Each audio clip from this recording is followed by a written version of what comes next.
is True Capitalist Radio. True Capitalist Radio. I am your host, the man they call Ghost. The badass of business. Give him capitalism or give him death. That's it. Period. Broadcasting from his Skylight Office Studios in beautiful downtown Austin, Texas. You sound fruitier than a box of Fruit Loops, for Christ's sake.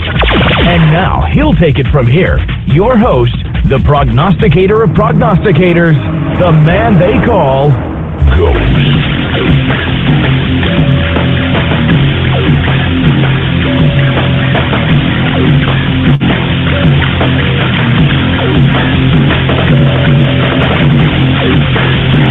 Going on, man? How's it going, folks? And thank you for tuning in with me to another edition of the True Capitalist Radio broadcast. And, of course, I am your host, the man they call Ghost. And once again, folks, I want to thank everybody for tuning in with me. This is episode number 456. Episode number 456 for all the folks that are keeping track of the True Capitalist Radio broadcast. And before we get into anything else, I'd like for everybody to please spread it around like wildfire and let everybody know that True Capitalist Radio is in effect and in the house, and we are live every Monday through Friday, 4 p.m. Central Standard Time, right here on the official website of the True Capitalist Radio broadcast, and it is blogtalkradio.com/ghost. That's blogtalkradio.com/ghost. And of course, if you have not done so, please follow me on Twitter. The Twitter name to follow is Politics Ghost, all one word, no underscores. Politics Ghost is the name to follow. Anyway, folks, it is a Taco Tuesday. And to be honest with you, folks, I could use a little bit of a break from the show.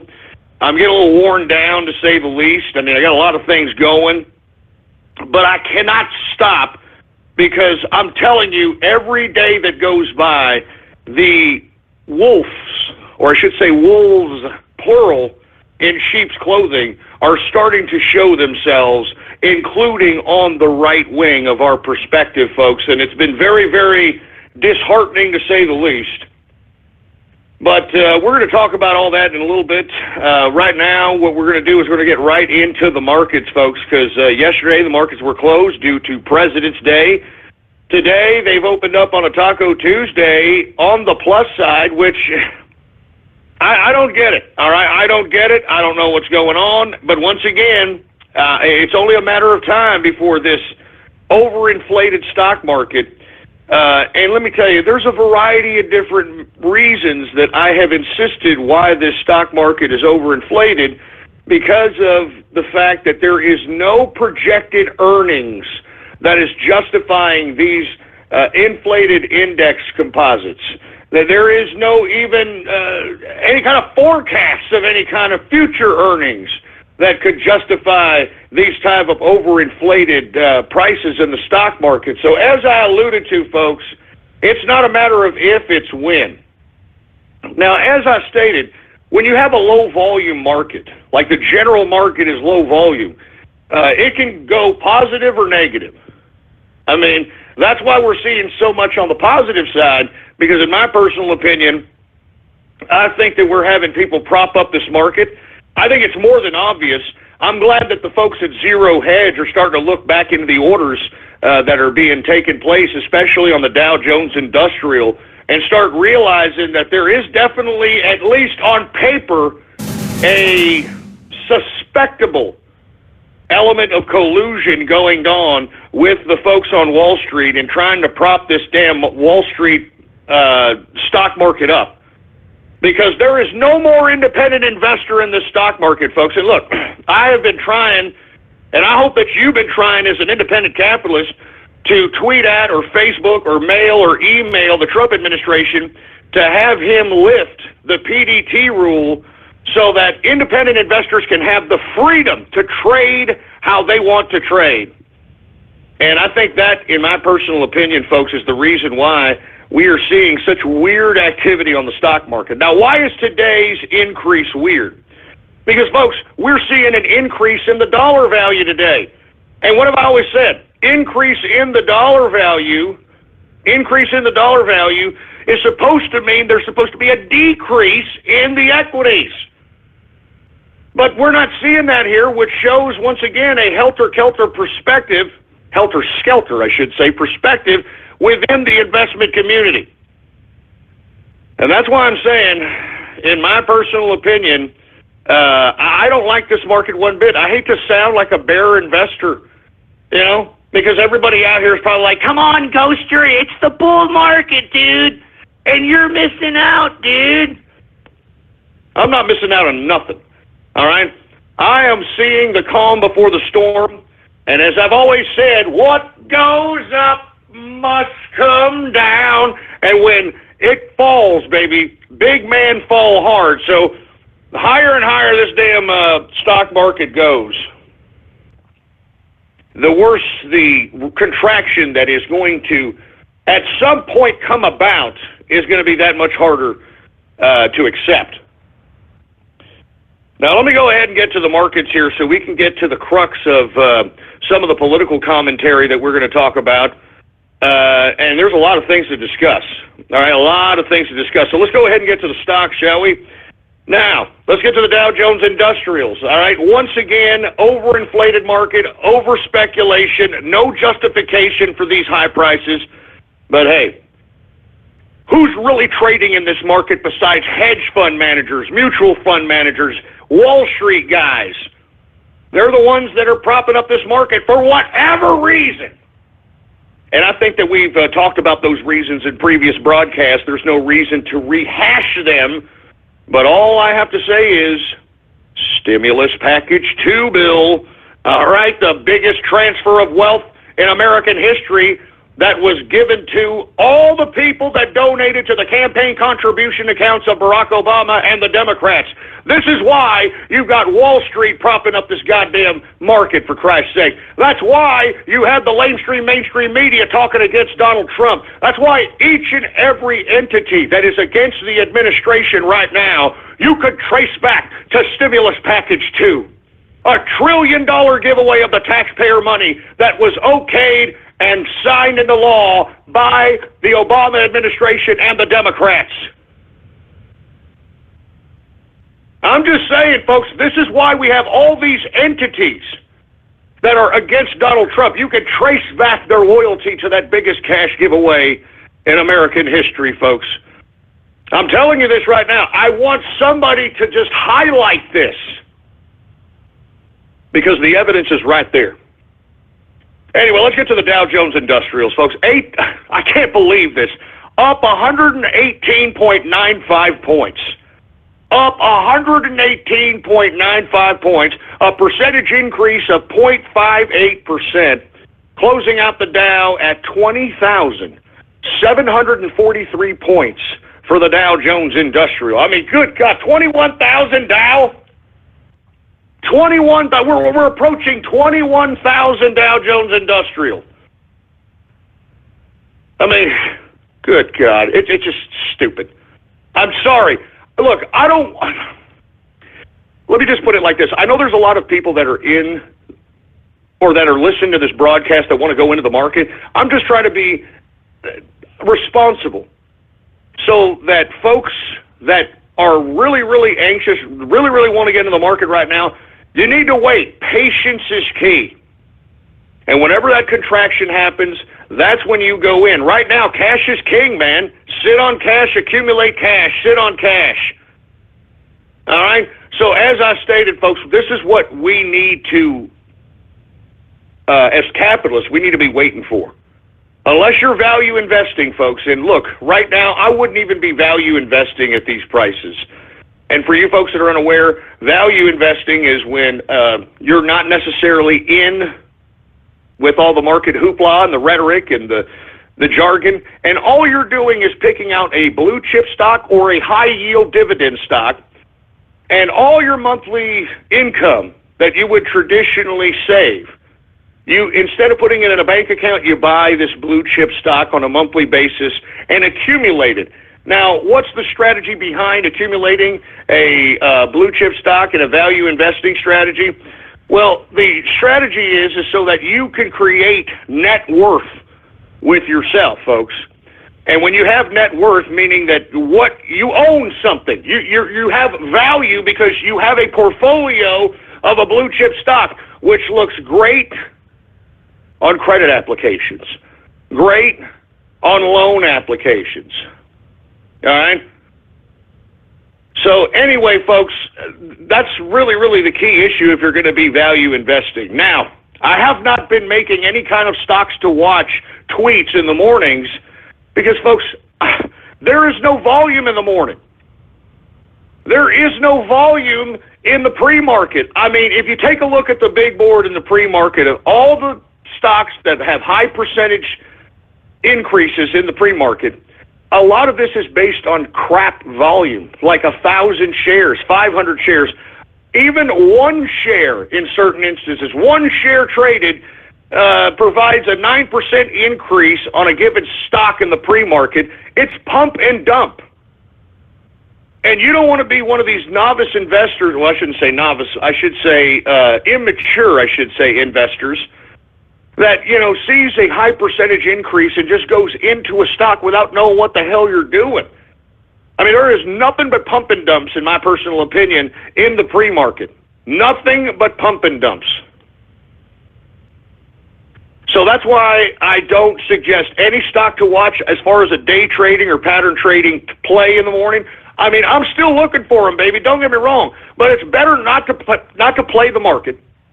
Not to play the market and save your money than play a market that is very precarious and lose money. And look, we win some, we lose some, but the key about being a good capitalist is to lose, and when you lose, you learn something. Whenever you lose money, especially when you're trying to increase your capital, your net worth, and becoming a better capitalist, a more net worth-based capitalist, you're going to lose, okay? But the key is not to lose big and not to lose often. And when you do lose, you want to be able to use that loss as a learning experience, an experience that won't be accorded to you if you would have put yourself in debt about $60,000 in some college goddamn debt account, some kind of college loan of some capacity. And that's the key issue. You don't just accept losses and forget about them. Don't ever forget about losses. Remember them. Self-analyze yourself on why exactly you got them and make sure that you never do the same mistake twice. Because if you do the same mistake twice, then you're an idiot. And you need to maybe stop yourself from any potential future progression so that you can see why exactly you made the same goddamn mistake twice without learning from it from the first time. And this is very key to success, folks, because look, you're going to win some, you're going to lose some. But you got to take something from both sides. If you lose, you want to know why you lost. You want to know how you lost. You want to know if you got too anxious, if you got too greedy. You want to know if you miscalculated a market. These are the kinds of things that you got to analyze and learn from. And instead of thinking of it as a loss, think of it as a learning experience, just like these college kids that are putting themselves in college debt to try to gain knowledge. You're not only gaining knowledge in a loss, you're gaining knowledge and experience. So always remember that, folks. I mean, don't just accept losses. Don't just forget about them. Always remember them. Always. So with that being said, let's go to the S&P 500, all right? S&P 500, and look, we're at record highs here, folks, all right? I mean, we're at all-time record highs across the board on every index. This is not the time to buy. Remember the classic motto, buy low, sell high. This is not conducive for that type of philosophy. S&P 500 today is up 14.22 points, a percentage increase of 0.60%, closing out the S&P at 2,365.38 points for the S&P 500. We've got the NASDAQ. The NASDAQ is also up today, 27.37 points, a percentage increase of 0.47%, closing out the NASDAQ at 5,865.95 points for the NASDAQ composite. Once again, folks, I have no idea why these stocks are increasing today. We saw another increase in the dollar value. I mean, it doesn't make any sense. It doesn't even make any sense when you have a dollar rising, and traditional financing would have you believe, or it should be, at least traditional finance used to be, when you saw an increase in the dollar, you see a decrease in commodities. I mean, I don't know what to say about all this, to be honest with you. It's a helter-skelter market. The investment community is smoking crack, for a lack of a better term, and I'm not a buyer. I'm not a buyer in any of this crap. All right? I'm sitting on cash, baby. I'm accumulating cash and sitting on cash, and I advise everybody to do the same. And if you're not doing that, at least start accumulating some metals. Because I'm telling you, in times of uncertainty, everybody's going to go to metals. When the market contracts in the equities market, everybody's going to go to metals. It's the traditional safe haven for everybody that doesn't know what the hell's going on in a given market. So anyway, let's get to the commodities. All right, let's go to energy. Now, once again, I'm not touching energy with a 10-foot pole here. Too many oil producers at this time. I read a report that Russia is now the world's largest oil producer, just surpassing Saudi Arabia. And you take that into consideration on top of the fact that you've got the United States wanting to open up its oil production capabilities. And, I just don't see oil being any kind of an impactful commodity here in the next few years. So in my personal opinion, if you're going to make a play on anything energy-related, I would strongly advise you, if you're going to entertain an investment at all, entertain it in a day trading capacity on an ETF, ETN play. Because other than that, I am not a buyer in the energy market. It's just, I think we're just going to see the beginning of the decrease end of, or the beginning of the end of like high oil prices.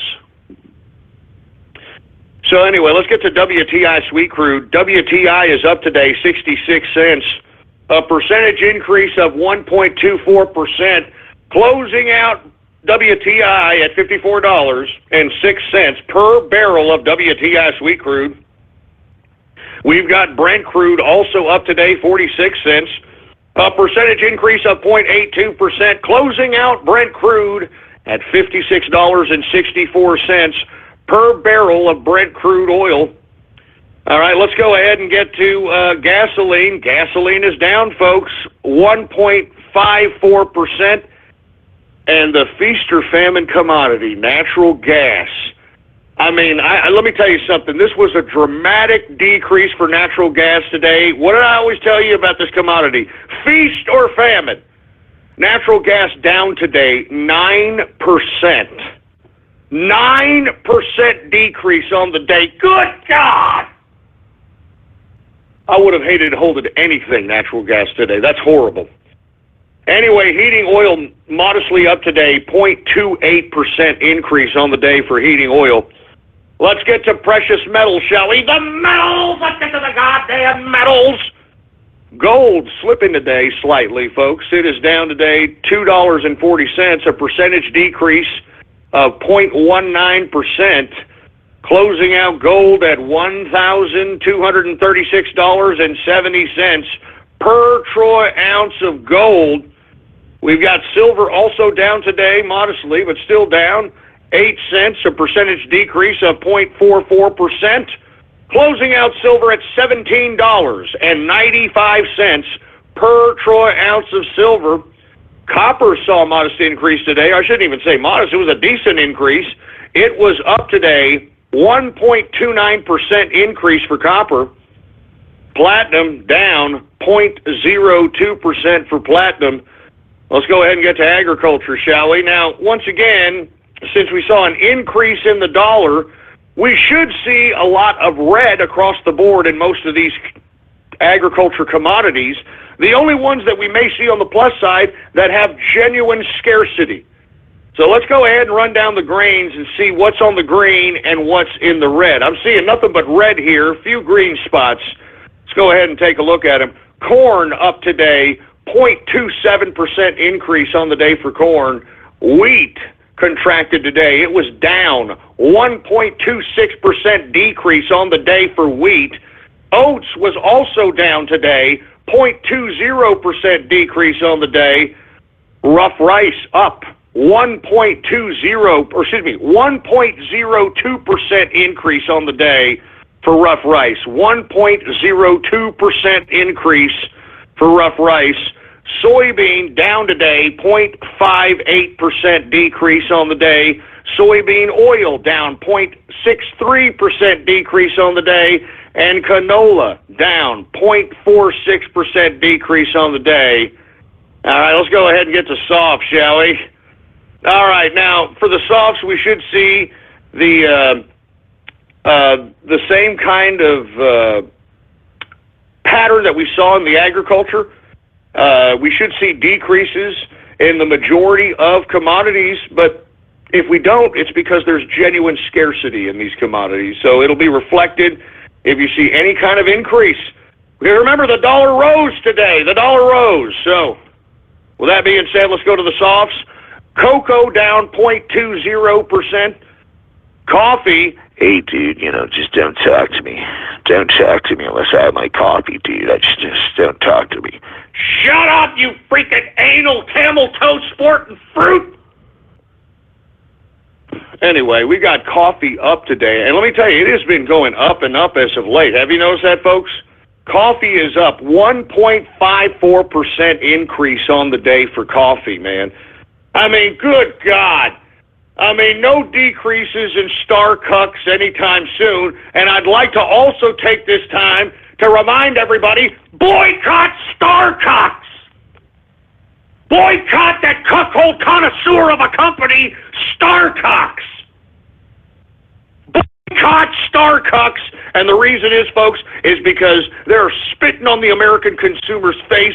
They're spitting on our troops by suggesting right after Trump signs his executive order on immigration reform, they slap the American consumer in the face, publicly stating that they are going to hire 10,000 illegal immigrants to defy the rule of law that has been signed by the President of the United States of America.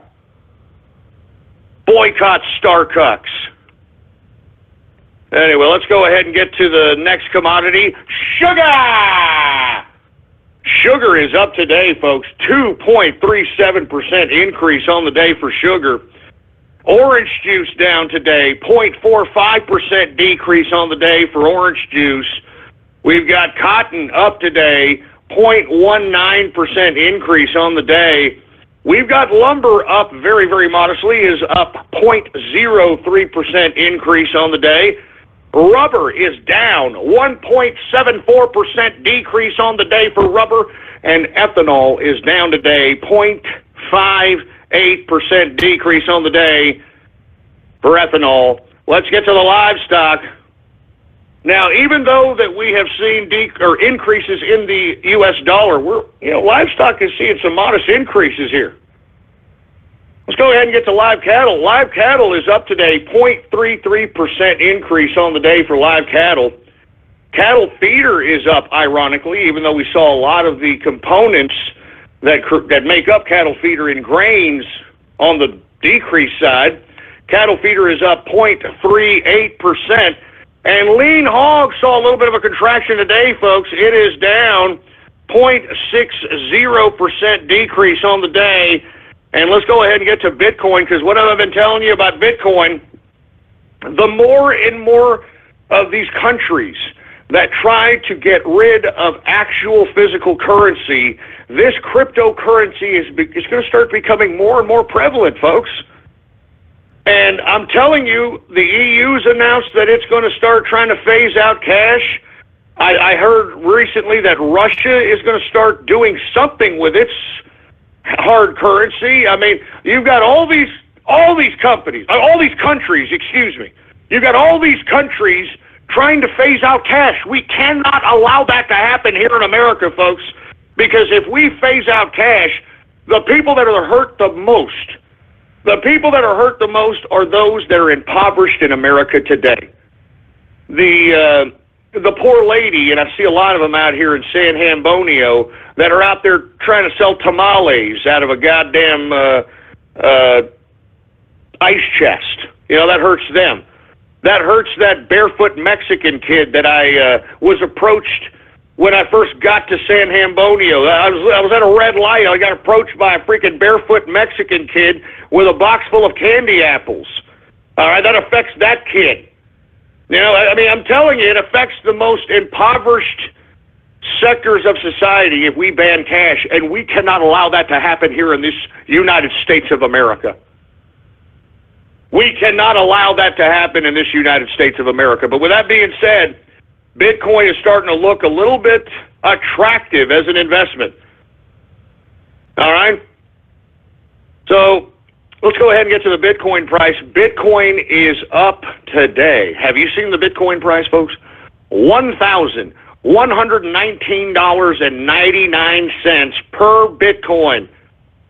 Let me repeat that one more again. $1,119.99 per Bitcoin. And that, my friends, is the markets for your ass, all right? As I stated, folks, I'm just trying to be responsible and let everybody know that this is not a buyer's market. I think everybody should take a little bit of a step back and realize that this is over speculation, and don't believe the hype. All right, seriously, do not believe the hype. It's a trap. Anyway, folks, since we've already got done with the markets pretty quick here, I want to go right into talking about a variety of different subject matters. Man, there's so much things to talk about. I try to put it all together. It's just not enough time. Not even at 3 hours is it enough time. But one thing I do want to talk about, folks, is the Trump administration revamping its stances on immigration so that it can curtail some of the arguments, I believe, that were made in these court systems against the immigration reform sign and executive order. Now, DHS has already put out outlines that they're going to step up the immigration policy of catching illegals that are criminals, that are threat of doing criminal activity, or just anyone who is a bad hombre, for a lack of a better term, all right? For a lack of a better term, bad hombres, we got to round them up out here. Now, DHS wanted to reiterate that they're not going to be rounding up 11 million undocumented immigrants. They're not going to bust them out. You know, they're trying to calm the public that is out here, that is, that think that there's going to be a mass roundup to any capacity. That's not going to happen, all right? That's not going to happen. Now, part of the Homeland Security's expansion into the immigration reform policy and the new guidelines, one of them is they're going to hire 10,000 new immigration and custom enforcement officers and 5,000 new Border Patrol agents. So for you folks that are looking for a job out here, there's 15,000 jobs that just became available thanks to the Department of Homeland Security. 10,000 of them in immigration and customs enforcement, 5,000 in Border Patrol agents. All right? No more are we going to have any catch and release crap. All right? All right, no more of this crap. The provisions that have been put out here mandate that the government detain immigrants until they are granted a hearing before an immigration judge, ending Obama's administration policy of releasing some to live with relatives until their hearings. And of course, backlogs at immigration courts have delayed those hearings for more than a year plus, which leaves these undocumented illegal immigrants walking around out here. They're walking around out here. Jesus Christ. And not to mention, folks, I think that the administration is going to take a step back on those dreamer kids. You know, the kids that were kind of born here, you know, the whole, parents came in, smuggled themselves into this country illegally, have a kid here, and it seems as if the kid may be able to stay here and the parents may go back. So, I mean, it's a very, very disgusting web of legalese, and it's unfortunate that we have to do all this stuff. But, hey, look, it's for whatever reason, American citizens believe that illegal immigrants have more rights in this country than actual citizens that fought and died for this country, or that actually helped build this country, or that worked for this country. I can't believe this. I cannot believe this, for heaven's sake. But either way, folks, this is a positive sign that even though there's a lot of legalese opposition as it pertains to the immigration reform of Donald Trump, that Mr. Trump, or President Trump, I should say, is going to continue to pursue a campaign promise regardless of whatever it takes. Whatever it takes. So this includes, of course, cutting funding to sanctuary cities, enforcing immigration laws on businesses that hire illegal immigrants. This includes going straight after criminals that are and have been known to be criminal-esque, for a lack of a better term, by local law enforcement.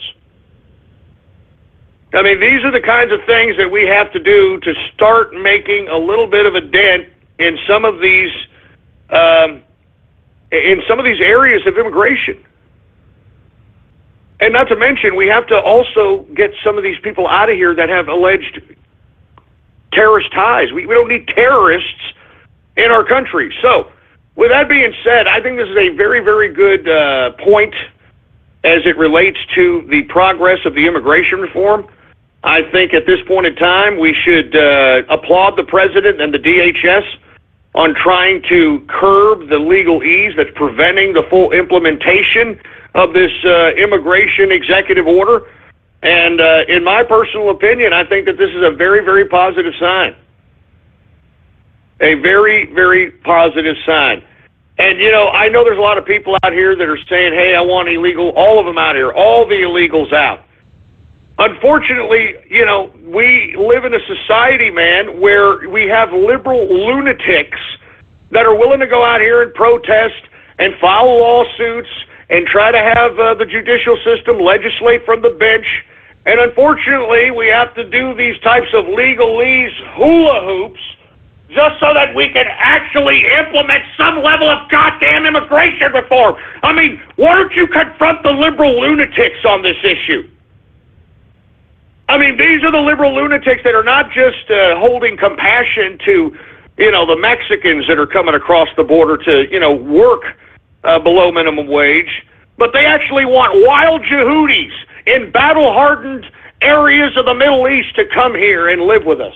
I mean, they're inviting the terrorists, liberal lunatics that are protesting. They're begging the terrorists to come over here in America. I cannot believe it, how far we've come. What kind of rabbit hole have we gone down? I know I say this over and over and over again, but what happened to win? What happened to win? 9/11/2001 happened to America, and we declared a war on Islamic terrorism. Now we're asking those same Islamic terrorists that we declared war on after September 11, 2001, we're asking them to come live here. We're asking them to come live here. Unbelievable.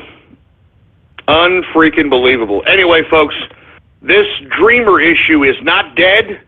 The Trump administration is going to continue to pursue this dreamer issue, which is pretty much halting a lot of the full implementation of the immigration reform. They're going to take it to the Supreme Court. And it's up to the Supreme Court at this point in time on whether or not these dreamer kids are actually U.S. citizens. And it's a very, very precarious case here, man. But either way, we got to start doing something about the immigration issue, because I'm not joking. And for all you liberals that want to sit here and pow-pow about it, you can pow-pow about it all you want. If the immigrants were to go away, if we make the economic climate in this country so uncomfortable that they voluntarily go back, or if we gather these criminals around and send them back, however they go back, you're going to see the amount of employment and the opportunities for employment for unskilled labor go up, and the pay for that unskilled labor go up. And that's the real motivation for illegal immigrants.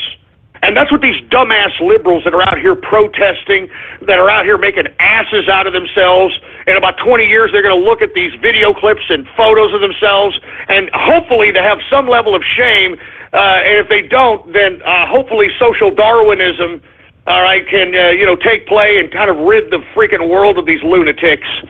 But in the end, folks, I mean, what these liberals don't understand is that the reason everybody up top, and I'm talking about the big corporations, all right, I'm talking about these big corporate employers.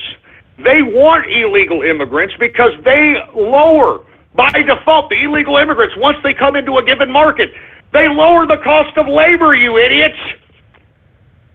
They lower the cost of labor. And you can't say that you're for immigrants coming into the country and then claim in another day and another protest that you want $15 an hour to bag groceries. Do you understand me?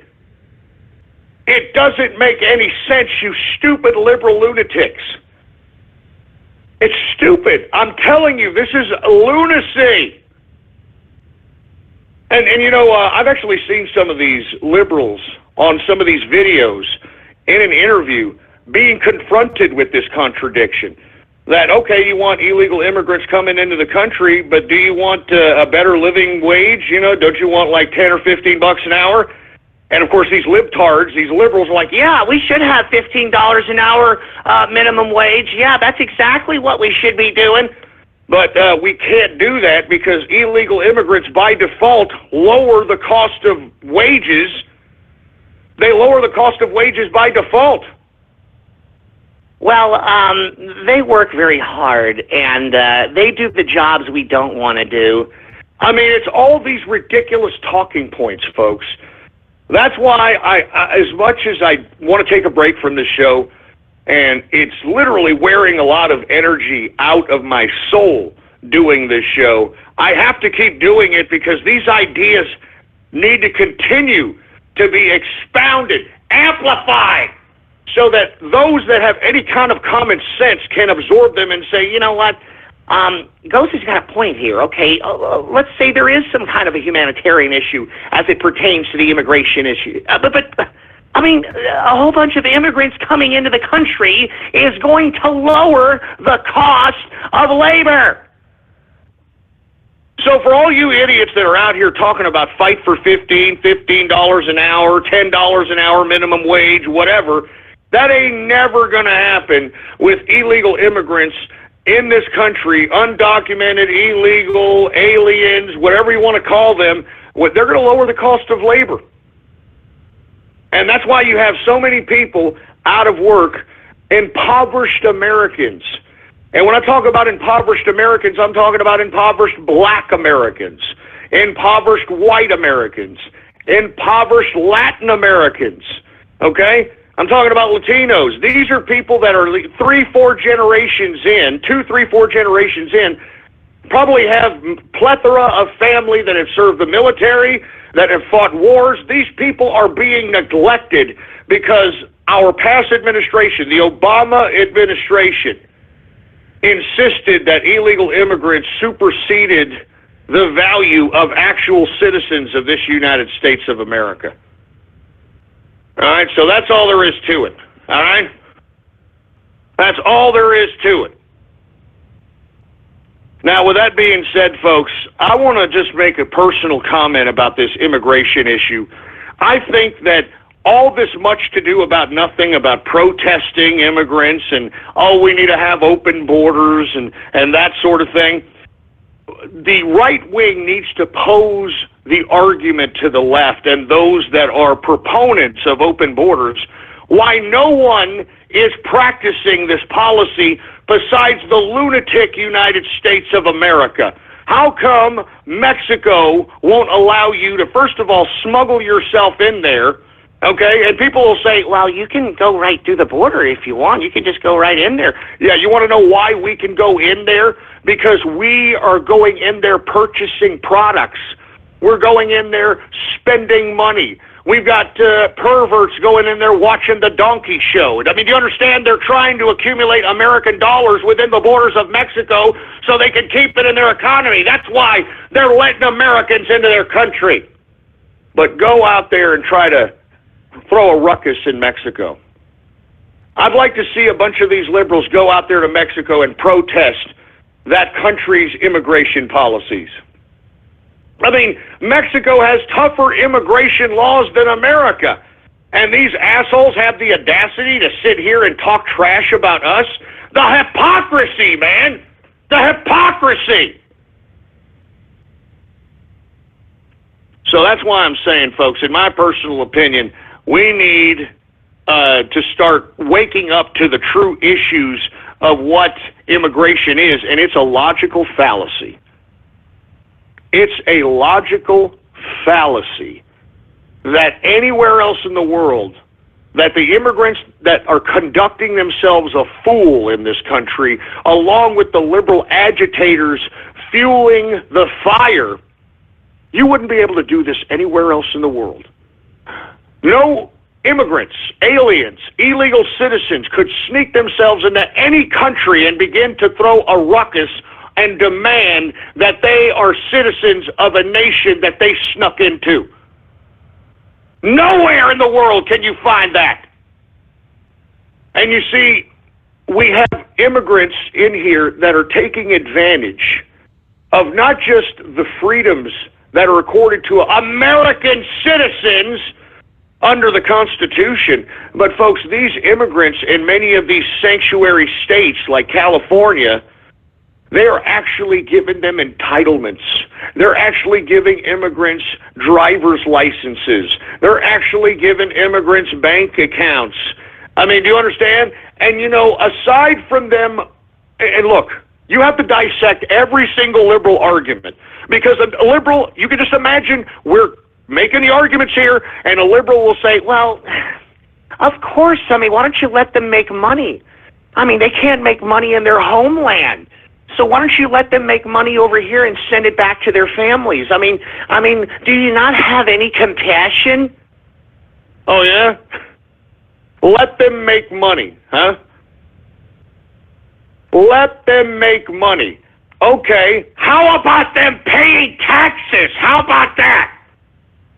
How about them paying taxes so that they can contribute to the system that they are a detriment on? You see, these are illegal immigrants that are basically going on the government dole, and there's not taxpayers to supplement what they're taking out of the government system. So I'm just saying, and let me tell you something, I want to call the black community out especially. You know, I think blacks at this point need to take their heads out of their asses as it pertains to Whitey, okay? I think Whitey is the last thing that you black folks need to be concerned about at this point in time. As a matter of fact, just in case there's amnesty in this country giving illegal immigrants citizenship, that's it for you black folks, and any opportunities that you thought that was accorded to you by the United States of America. The biggest group that is going to be hurt by any potential amnesty of illegal immigrants and aliens is the black community. Because as I stated, folks, they're the ones, and I'm talking about the illegal immigrants, are the ones that are bringing down the cost of labor, man. And they're the ones being hurt, the black folk, the white trailer park, the Mexican barrios, they're the ones being hurt, man. I mean, don't their lives matter? Huh? Don't, black ghetto lives matter? Don't white trailer park trash lives matter? Don't Mexican barrio lives matter? I mean, how come these liberals can't see that? How come these liberals can't see that there are impoverished Americans in this country that could use the jobs that are being taken by this illegal immigration situation? How come they can't see the poverty that's happening across the board, while at the same time championing this idea that illegal immigrants deserve some level of empathy that is beyond the citizenry of this nation? I don't get it. How come these liberals can't see this? And then when you start analyzing it, you start realizing who the agitators are on these ridiculous race hustling, immigration hustling, and every other divide and conquer hustling issue. You start realizing it's these white, pompous, liberal elitists. These white, pompous, liberal elitists. There's nobody more racist, folks, than white, pompous, liberal elitists, because they're the ones that create these new terminologies for groups of people. They're the ones that divide and conquer people, separate people into groups. They're the ones that create new classes of people. They're the ones who put people in different stereotypical ideologies and ideas of people. And what I mean by that, Black Lives Matter, La Raza Unida, these types of freaking groups. It's the left and liberals that do that. It's the left and liberals that fund this garbage.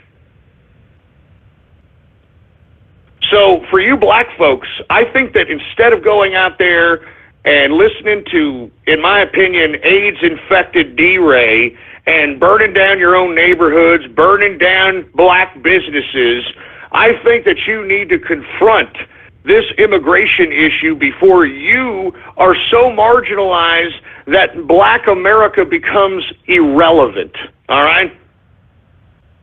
I'm not trying to say that I am trying to condone that, but your actions, black folk, by not taking responsibility for your contribution of the degradation of your own community, you are allowing other subsects of people from all across the world to overtake your position as an oppressed minority.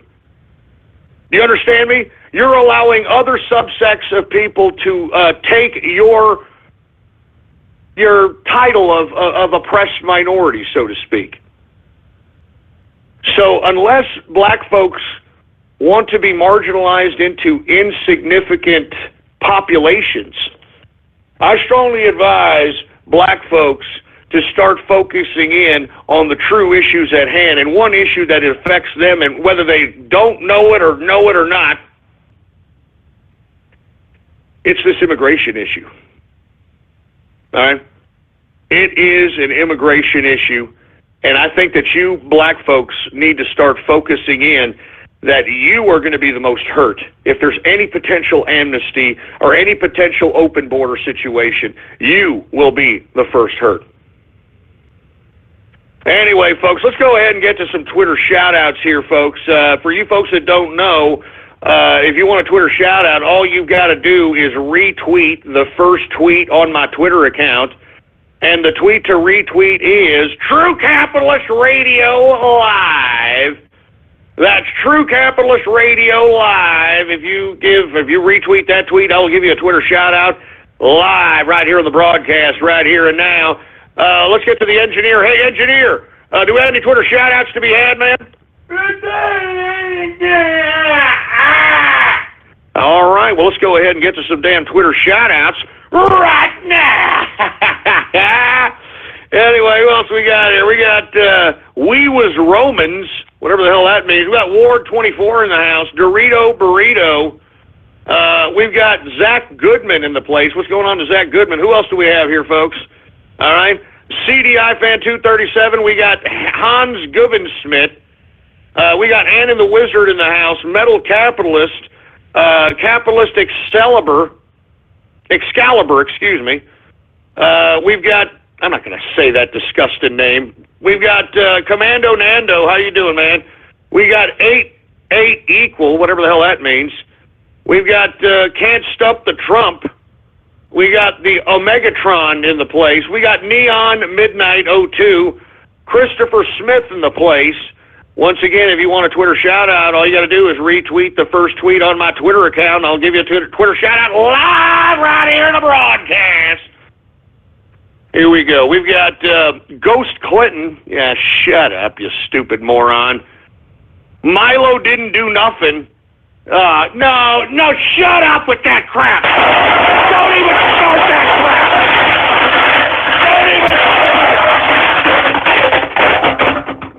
Don't even start being apologist for that crap. You understand me?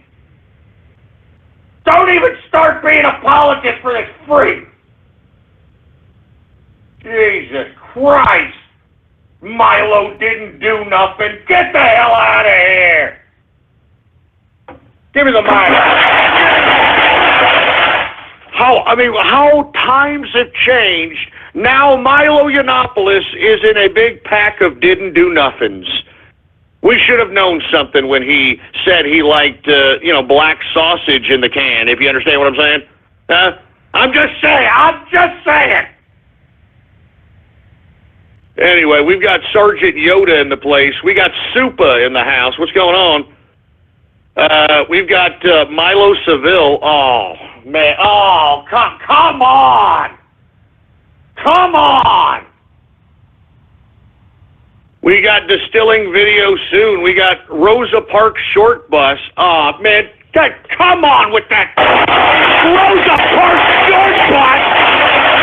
Oh, God. Rosa Parks Short Bus? Man, that's racist, man. Man, that's racist. Oh, my God. Give me the mic. Man, that's racist, man. Anyway, we got Taco Capitalist in the house. We got floaties for Francisco. Oh, man, come on, man. We know there's a lot of bad things happening in California. This just in, I think the Reno Dam around there is about to burst. I mean, there's a lot of bad things happening out there. I mean, let's not make it a big joke. Let's not make it a big joke. We got Lego Fan 420. What's going on? We've got, I'm not saying that for Christ's sake. We got El Foxo equals Milo. Well, hey, I've heard things too. I don't know. Anyway, we've got the 727 caller. We've got the Brony Network in the house. We've got Keck in the place. We got Free Zorg in the place. What's going on? Trump Magic in the house. Who else we got? I'm not going to say that for Christ's sake. I'm not saying that. Who else do we have here, for Christ's sake? Once again, retweet the first tweet on my Twitter account, and I will give you a Twitter shout-out live right here on the broadcast, right here and now. We've got Dr. Bristle in the place. We got Getting Blown in Texas. Look, man, that's not funny, you asshole! Shut up! Shut up! Getting Blown in Texas? We just had tornadoes out here in San Antonio, man. I'm lucky to be broadcasting. I'm lucky I wasn't affected, man. I'm lucky to be broadcasting right now. Man, there was like 3 or 4 goddamn tornadoes out here in San Antonio, Texas. I'm lucky to be broadcasting right now.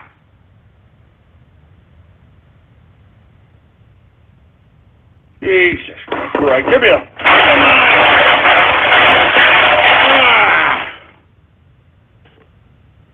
Oh, my God, man. Just don't make fun of the damn tornadoes that we had out here in San Antonio, all right?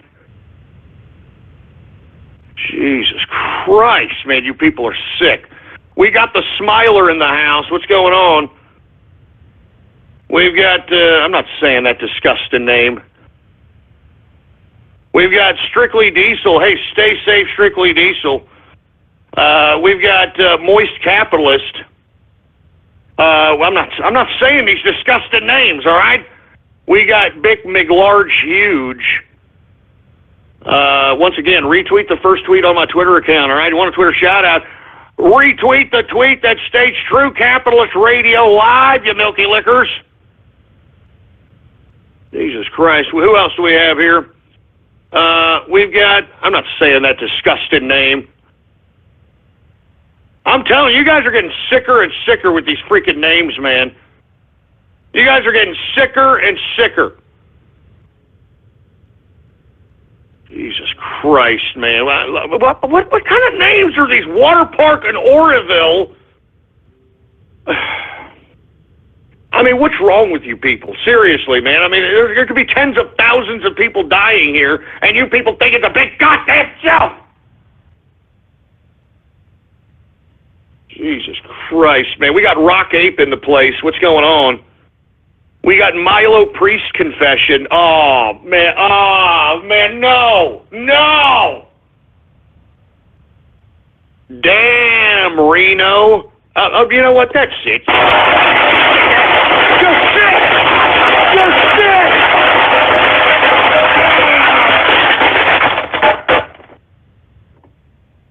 I mean, give me a break, man.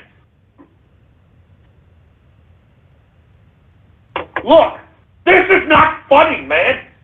I mean, people are going to die. I mean, this is not funny. You people are sick, man. This is not funny. Give me the mic. It's not funny. Jesus Christ, man. We got Metroid Junkie in the house. What's going on? Gold anus statue. Okay, that's great. You sick freak. Good God. We got Havel the Rock in the house. Sell Deep State merch. Shut up, all right? Just shut up. I mean, I've got freaking Mr. Fortune Cookie and Mr. Optimism hounding my ass, wanting them. They want to sell their autograph. They want me to sell their goddamn autograph, for Christ's sake. So don't even go there. Don't even go there, man. I'm serious, man. I mean, I've got people asking for it. I want Mr. Optimism merch. I want Mr. Fortune Cookie merch. And I've got people tweeting at me saying, well, if we buy enough Mr. Fortune Cookie merch, can you bring back Radio Graffiti? Well, you know what? Maybe. How about that? Maybe. Who knows? Who knows? Jesus Christ, man. Anyway, who else do we have here? Ghost Limbaugh. Don't call me that. All right, don't call me that ever again. Ghost Alexander Dugan. Do not call me Dugan again. Do not call me Dugan again, all right? Milo touched by hand of God. Milo touched by hand of God.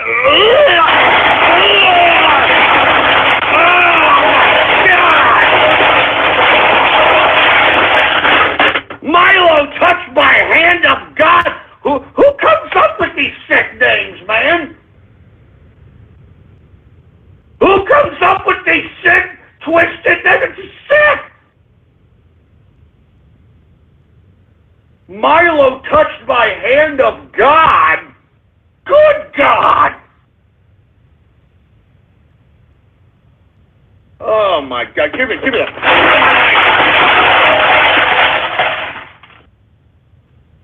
Son of a bitch! You people are sick, man. Ghost Shekel, yeah, shove it up your ass, all right? Ghost Shekel. Golden Poop Tickler. What the hell? Golden Poop? What the fuck? What the hell are y'all talking about? Oh my God! I'm just. All I'm trying to do is make this show a little interactive. You know, that's all I try to do is Twitter shout-outs. I just try to make the goddamn show a little interactive, and this is the kind of crap I get, man. Anyway, we've got Freezing Zakata in the house. We've got TCR required reading. Jesus Christ. What's up to Benton Bannon? What's going on to the Just Workman? How you doing? What's going on to Tom? How you doing, man? Who else do we have here? Odd Eyes Magician. We've got Blowjobs Riverwalk. You know what? Shove it up your ass.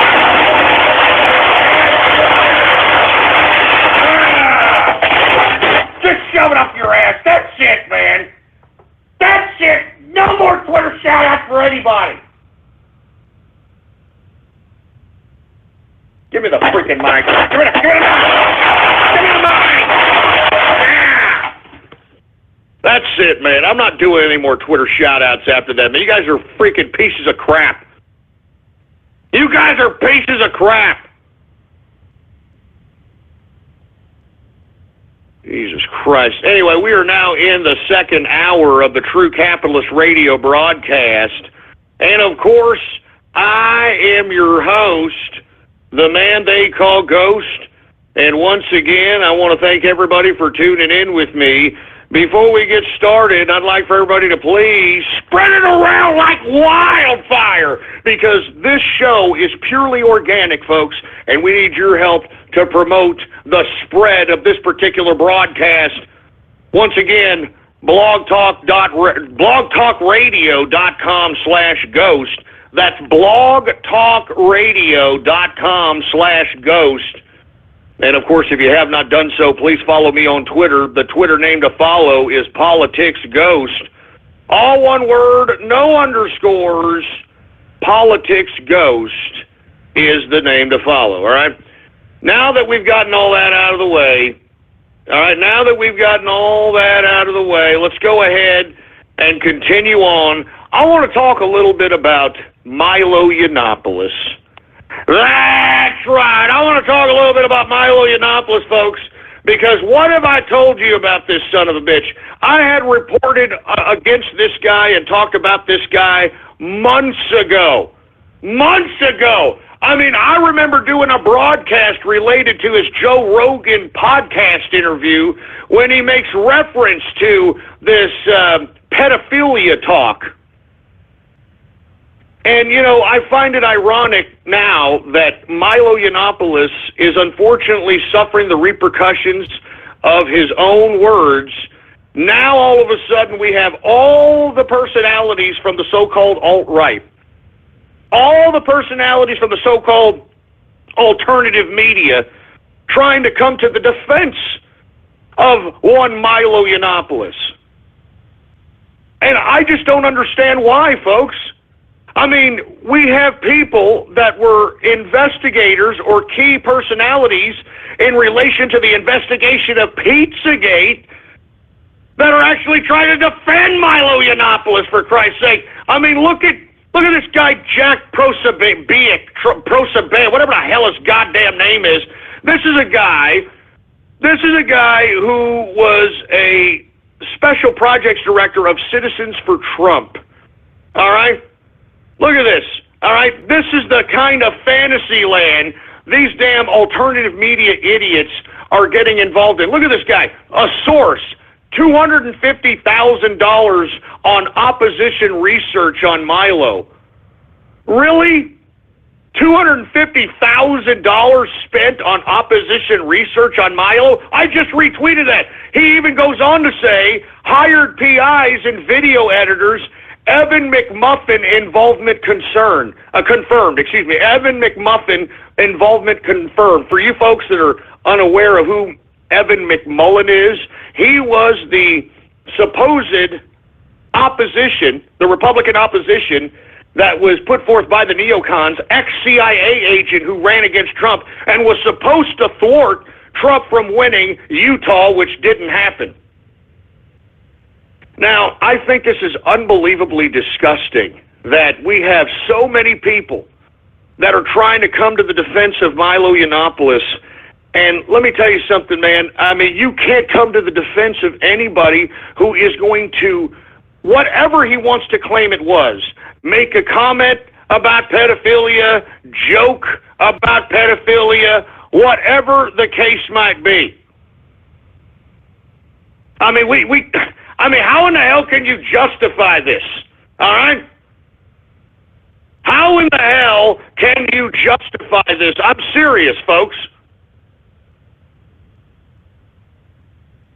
I just don't understand how folks that were once talking about Pizzagate, you know, people that were talking about Pizzagate out here, now all of a sudden are coming to the defense of somebody who was making I mean, he's claiming it was a joke. I don't think it was, folks. I mean, I've heard the Joe Rogan interviews.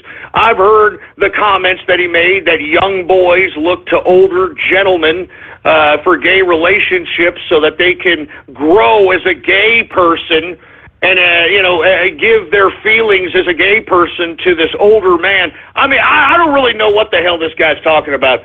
But you know what, folks? What I do want to do is I want to go over the press conference that Milo Yiannopoulos had there today, folks, because it was an utter joke, all right? And before we start taking excerpts and start listening to this for educational, informative purposes and critique purposes only, I would like to remind you that this egomaniac refuses to take responsibility for the actual crap he said. And I want you to take notice that Milo Yiannopoulos, in this little speech today where he resigned, folks, he resigned from Breitbart News. So aside from him getting rejected as the keynote speaker of CPAC, aside from him being dropped from Simon & Schuster for his potential book deal, he now has resigned from Breitbart News. And I just want you to listen to the pompousness of this little fruit bowl. Just listen to this guy and notice all the me, I, my, me, I, my, egotistical crap that this fruit bowl says, and he refuses to take responsibility for it. And you know the worst part about this press conference, man? He tries to claim the victim now. He's trying to use the leftist tactics. All right? I mean, he's trying to use the leftist tactics. Now he's the victim. Now he's the victim of being molested, and what a joke. I mean, if we're going to take that same mentality of how Milo's a victim, which, hey, if he is a victim, maybe he should have focused that as a focal point of his attention as it pertained to his projection of his rhetoric. I mean, instead of making a joke about it, instead of kidding around about it, instead of thinking that having sex with a priest at 13 years old is something great, I mean, he was bragging about it and justifying why the priest molested him. He was justifying this crap. And I'm telling you this right now, what a joke. What a joke. We might as well go ahead and let Jerry Sandusky's kid off. For you folks that aren't aware, Jerry Sandusky's son was recently picked up in one of these pedophile busts that have been happening all over the country. I mean, if we're going to take Milo's supposed excuse about him being a victim and that's why he's out here condoning pedophilia, well, then we might as well go ahead and give a pass to old Jerry Sandusky's son, for Christ's sake. I mean, what a bunch of horse shit. What a bunch of crap. So with that being said, let's go ahead. Hey, engineer. Yes, sir. Put on the damn Milo press conference when he decides to resign from Breitbart. And once again, I want you folks to listen to how he plays the victim and how, even though he tries to play the victim, he still is a pompous, arrogant piece of trash sitting here, me, I, my. Count how many times he says it. It's ridiculous. He's finished. All right, you're finished, Milo, and I can't believe the amount of alternative alt-right media that defended this pedophile. Alex Jones out here making apologist videos for goddamn Milo Yiannopoulos. I mean, can you get any more controlled opposition than this piece of trash? And word is, folks, that Milo Yiannopoulos is actually going to possibly get hired by InfoWars. So,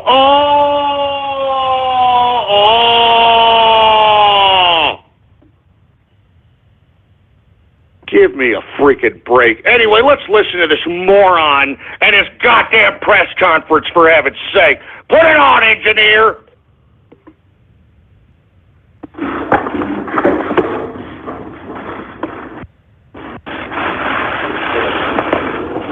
Thanks for coming, everybody. I'm going to be reading from a prepared statement, and then I'll be happy to take some of your questions. I'm a gay man. Right off the bat, let's go the leftist route. I am a gay man. Right off the bat, let's go leftist. Let's go right at it. Keep it going, engineer. And a child abuse victim.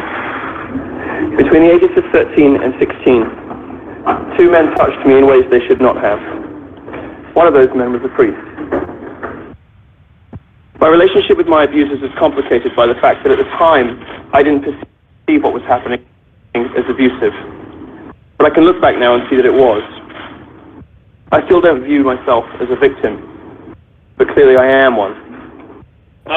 Playing the victim route now. Now he's a victim. Now he's not the fabulous faggot, quote unquote. Now he's a victim. Now he's the victim. Looking back, I see the effects that this had on me. In the years after what happened, I fell into alcohol and nihilistic partying. It lasted well into my 20s. A few years ago, I realized it was time to do something good with my life. I started focusing on work, but the black comedy, the gallows humor, and the love of shock value I developed in my 20s never really went away. I've reviewed the tapes that appeared a few days ago in the proper context, and I don't believe that they say what is being reported. What are they saying, Milo? I've heard it. I heard what you said. What is so bad, Milo? I mean, I don't understand exactly what this guy's talking about. Well, what is it? What is out of context from what you said? I don't see where anything he said is out of context. I heard it, and anybody who heard the clips heard it as well. Keep the tape rolling, engineer. Nonetheless, I do say some things on the tapes that I do not mean, and which do not reflect my views. My experiences as a victim led me to believe that I could say almost anything on this subject, no matter how outrageous. But I understand that my usual blend of sassy, gay British sarcasm, provocation, and gallows humor might have come across as flippancy. A lack of care for other victims, or even worse, as seems to have been the case in reports, advocacy. I'm horrified by that impression. I would like to restate my disgust at adults who sexually abuse minors. I'm horrified by pedophilia, and I have devoted large portions of my career. Notice my, I, me. To exposing child abusers. I've exposed 3 of them in my reporting, which is 3 more than most of my critics. I've repeatedly expressed disgust at pedophilia in my feature and opinion writing, and I was also the first journalist in the UK to ask, after Jimmy Savile's death, whether the real story of his rampant child abuse would ever be told. My professional record is very, very clear. But I do understand that the videos that you have seen, even though some of them were deceptively edited, paint a different picture, and I am partly to blame for that. Oh, you're partly to blame for it. You're all to blame for it, Milo. I mean, good God. I mean, listen, this guy is completely avoiding responsibility like some chick, you know? I mean, this guy is literally displaying the Million Women's March right in front of my very eyes right here. I mean, listen to this guy. Put it back on, engineer, for Christ's sake. I mean, this is just, it's ridiculous. It's utterly ridiculous. Even though some of them were deceptively edited, paint a different picture, and I am partly to blame for that. I do not advocate for illegal behavior. I explicitly say in the tapes, in a section that was cut from the footage that you've seen, that I think the age of consent currently is about right. I do not believe that any change in the legal age of consent is justifiable or desirable. I don't believe that sex with 13-year-olds is okay. When I mentioned the number 13, I was talking about myself and the age that I lost my virginity. can strike some Americans as unusual or strange, but my mother's native Germany, the age of consent is 14. We have a different approach to these things sometimes in Europe. Oh, now it's a cultural thing. I mean, do you hear the leftist excuses coming out of this scumbag? I mean, do you hear the leftist excuses coming out of this guy, for Christ's sake? I mean, Jesus Christ, what a loser. What an unadulterated loser, for Christ's sake, man. How dare this guy sit here and try to make a comment that, it's 13 years old or 14 years old in Germany. Jesus Christ. What a joke. And look at this. Look at it. Milo's even making Templeton cry. Look at this. What is wrong, Templeton? Look at this. You know what? Do you see that, Milo? You're even making my dog cry. Good God. Anyway, folks, the reason that I am sitting here trying to convey this... Hey, calm down, Templeton. Calm your ass down. Good God. You see what you did, Milo? You see what you did? Yeah, this is it. This is the God... Templeton, God damn it!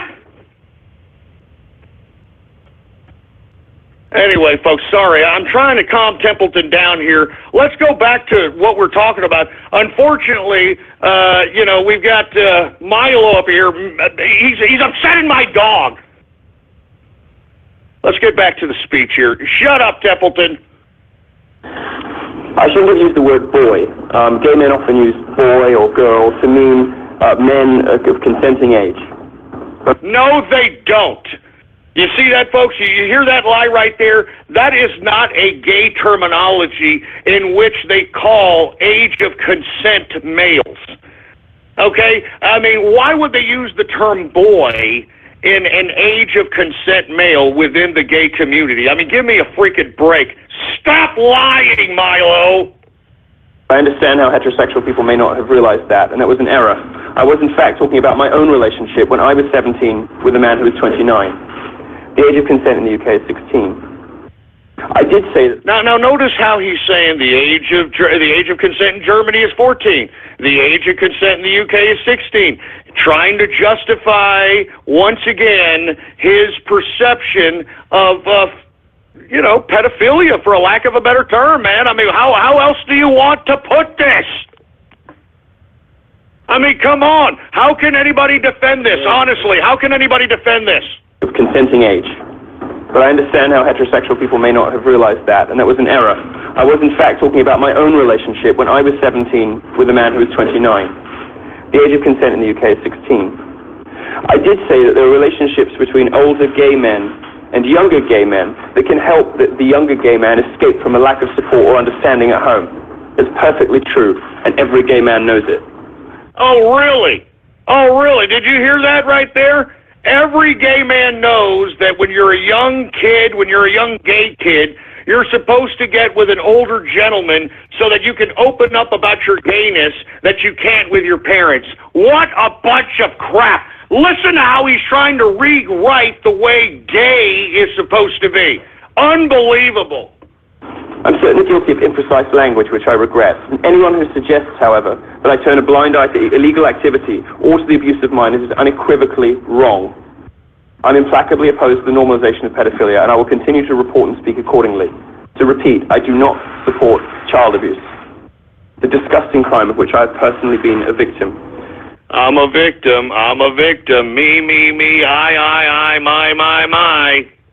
The remarks I made on podcasts and interviews more than a year ago were about my personal life experiences, but I didn't make that clear. I will not apologize for dealing with my life experiences in the way that I choose to, which is through humor and provocation. No one can tell me or anyone else who has lived through these experiences how they should best deal with those emotions. But I am sorry to other abuse victims who may have interpreted what I said as flippant or uncaring. If my own personal way of dealing with what happened to me has hurt you, I will never stop making jokes about taboo subjects. Go into any drag bar or gay club and you will hear joke after joke after joke about clerical sexual abuse. Now, did you hear that? Now, I think that's an insult to gay people across America. that he is insisting that gay folks in their gay clubs are actually talking about clerical sexual abuse. Did you hear that? Let's hear that one more again, because he's making a lot of assumptions about gay folks, which I think could hurt gay people in general. Hear that again. Flippant or uncaring. If my own personal way of dealing with what happened to me has hurt you, I will never stop making jokes about taboo subjects. Go into any drag bar or gay club and you will hear joke after joke after joke about clerical sexual abuse. Clerical sexual abuse? Are you shitting me? Excuse my French, folks. And you've got Alex Jones, Cernovich, and all these alt-right personalities defending this guy? I mean, are you hearing? This is his resignation from Breitbart today. Listen to this moron. And I'm not re-editing this. This is exactly what he said. I'm not afforded the same freedom to make those kinds of jokes because the media chooses to selectively define me as a political figure in some circumstances and a comedian in others. And also, of course, because I'm a conservative. But I said some things on those internet live streams that were simply wrong. My employer, Breitbart News, has stood by me while others caved. They've allowed me to carry conservative and libertarian ideas to communities that would otherwise never have had them. They have been a significant factor in my success. You notice all the my, me, I talk here? And I'm grateful for the freedom and for the friendships that I forged there. But I would be wrong to allow my poor choice of words to detract from my colleague's important job, which is why today I'm resigning from Breitbart effective immediately. This decision is mine alone. When your friends have done right by you, it's only right to do right by them. And for me, that means stepping aside so my colleagues at Breitbart can get back to the great work they do. My book, Dangerous, has received interest from other publishers after my previous publisher, Simon & Schuster, informed me they no longer wish to release it. The book will come out this year as planned, with perhaps an additional chapter. I'll be denoting... I mean, look at this guy. He's still selling his book. I mean, this is supposed to be a somewhat of an apologist, somewhat of a, you know, a humbling experience. And look at this idiot. What a freaking media whore. 10% of my royalties to child sex abuse charities. Oh, 10% of his royalties, not the book sale, his royalties. 10% of his royalties to child sex abuse charities. Like that makes everything okay, Milo. You're acting like a leftist more and more as this goddamn press conference continues to go forward. What a jag-off. And this guy represented the right? I haven't ever apologized before, and I don't anticipate ever doing it again. Name-calling doesn't bother me, and misreporting doesn't bother me. But to be a victim of child abuse, and at the same time be accused of being an apologist for child abuse, is absurd. I regret the things that I said. I don't think I've been as sorry about anything my whole life, and this isn't how I wanted my parents to find out about this either. But let's be clear about what's happening here. This is a cynical media witch hunt from people who do not care about children. They care about destroying me and my career, and by extension, my allies. They know that although I made some outrageous statements, I've never actually done anything wrong. They held this story back. They held the footage back, footage that's been out there in the wild for over a year. No, hey, let me tell you something, Milo. I was one of the first people months ago talking about this Joe Rogan interview when you were blatantly, nonchalantly, in indirect way, sarcastically condoning being molested by a priest. I mean, this guy, if you have not seen the Joe Rogan interview, I'm not going to air it, but you need to go check it out for yourself. I mean, this guy condones pedophilia, and at the end of it, which I find interesting, he talks about going to these Hollywood parties and witnessing old men having sexual relations and drugging young boys. Is he going to name those names of those Hollywood parties and those people in those Hollywood parties? I mean, that's another question I'd like to ask there, Milo. Go ahead, keep it going, engineer. Because they don't care about victims. They don't care about children. They only care about bringing me down. They will fail. I will, in the next couple of weeks, be announcing a new independently funded media venture of my own, and a live tour in the coming weeks, and new campus tour dates. Yeah, do you hear that? Here it is. He's using this press conference to pimp himself out once again. I mean, can't you have a little bit of a humbling experience if you're genuinely trying to make a concerted act of contrition? Huh, Milo? I mean, could you refrain from pimping yourself out there, you media whore bastard? I mean, Jesus Christ. I mean, listen to this guy. I've got more tour dates coming in. They don't care about victims. They don't care about children. They only care about bringing me down. They will fail. I will, in the next couple of weeks, be announcing a new independently funded media venture of my own, and a live tour in the coming weeks, and new campus tour dates, part of my new Troll Academy tour. I started my career as a technology reporter who wrote about politics, but I have since mutated and grown into something quite different and much bigger. Me. And in America and beyond. I'm grateful for the tens of thousands of messages that I have received. And I look forward to making you all laugh, cry, and think for many, many decades to come. My full focus is now going to be on entertaining and educating everyone, left, right, and otherwise. Oh, so now he's going to be a little less serious all of a sudden. Now he's an entertainer now. Now he's an entertainer now, all right? Oh, that's great. That's great. And look, I know that there's people that probably don't care about this issue, but I knew that this was coming, folks. The prognosticator of prognosticators strikes again. I'm a very good judge of character. I saw this coming months ago. That's why when I saw this idiot agitate that riot in Berkeley University, the belly of liberalism, I knew that there was another motive behind this guy outside of basically providing a decent face for the Trump train. This guy is making the Trump train look bad. He's making us look stupid. He's making us look... I mean, let me tell you, I think this throws backwards the investigations into Pizzagate and gives more discredit, a more discredited notion towards Pizzagate as well. This is horrible, and this guy being so pompous and arrogant in this freaking press conference. That's why I had to say, that's why I had to let everybody hear it. That's why I had to let everybody hear it. Listen to this guy. This is supposed to be the right wing of the political spectrum, for Christ's sake. If you want to brand or stereotype me, good luck with that. Don't think for a moment that anything that has happened in the last 48 hours will ever stop me being as offensive, provocative, and outrageously funny as I choose on any subject I please. America has a colossal free speech problem. The land of the First Amendment has do you hear this arrogant asshole? Now he's blaming it on America. Now it's America's fault that we can't get his goddamn pedophile humor. Do you hear this? The fucking gall of this guy, you...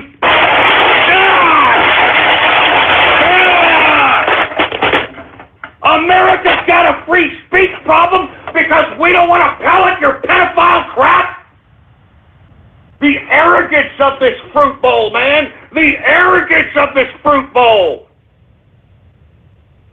Now he's blaming America. Now it's America's constitutional problem. Give me the mic! Now it's America's fault that this guy's an immigrant. He's not even American. It's now America's fault that he can't joke around and talk about pedophiles. What a joke! What an arrogant asshole! The most oppressive social restrictions on free expression anywhere in the Western world. I'm proud to be a warrior for free speech and creative expression, and I want everyone in America to have the right to do, be, say, read anything. I want people to be able to dress however they want. I want people to be able to play whatever video games they want. I want people to... You know, that's not necessarily true, Milo, because you were just on Bill Maher on Friday talking massive garbage about the transgender community and how they're a mental disorder. And here you are in this press conference trying to act like you're Mr. Enlightenment over here, embracing everybody's differences. You're a hypocritical piece of attention whore crap. Realize their potential and have the full limits of creative expression available to them. That isn't currently the case in America. America is a country I love. America is a country that has taken me in. Its people have taken me in, and I'm very grateful for that. I am proud to be a free speech warrior in America, and I will continue to do that. I'm not going anywhere. Thank you very much. I will take perhaps 5 questions. Anyway, that's good, and I don't want to hear his question. Just get him off, for Christ's sake, man. But did you hear that arrogant asshole, folks? Huh? It's not. It's me, I, my, throughout the whole goddamn press conference, and he blames everybody from America's interpretation of what is legal age of consent to him being a victim of pedophilia to America's free speech problem. I mean, this guy threw every goddamn excuse in the book like a typical goddamn liberal piece of trash. And yet, we still have everybody in the alternative right media out here trying to condone this guy's activity, trying to justify what this man said, and I think it's sick. I think it's utterly disgusting, man.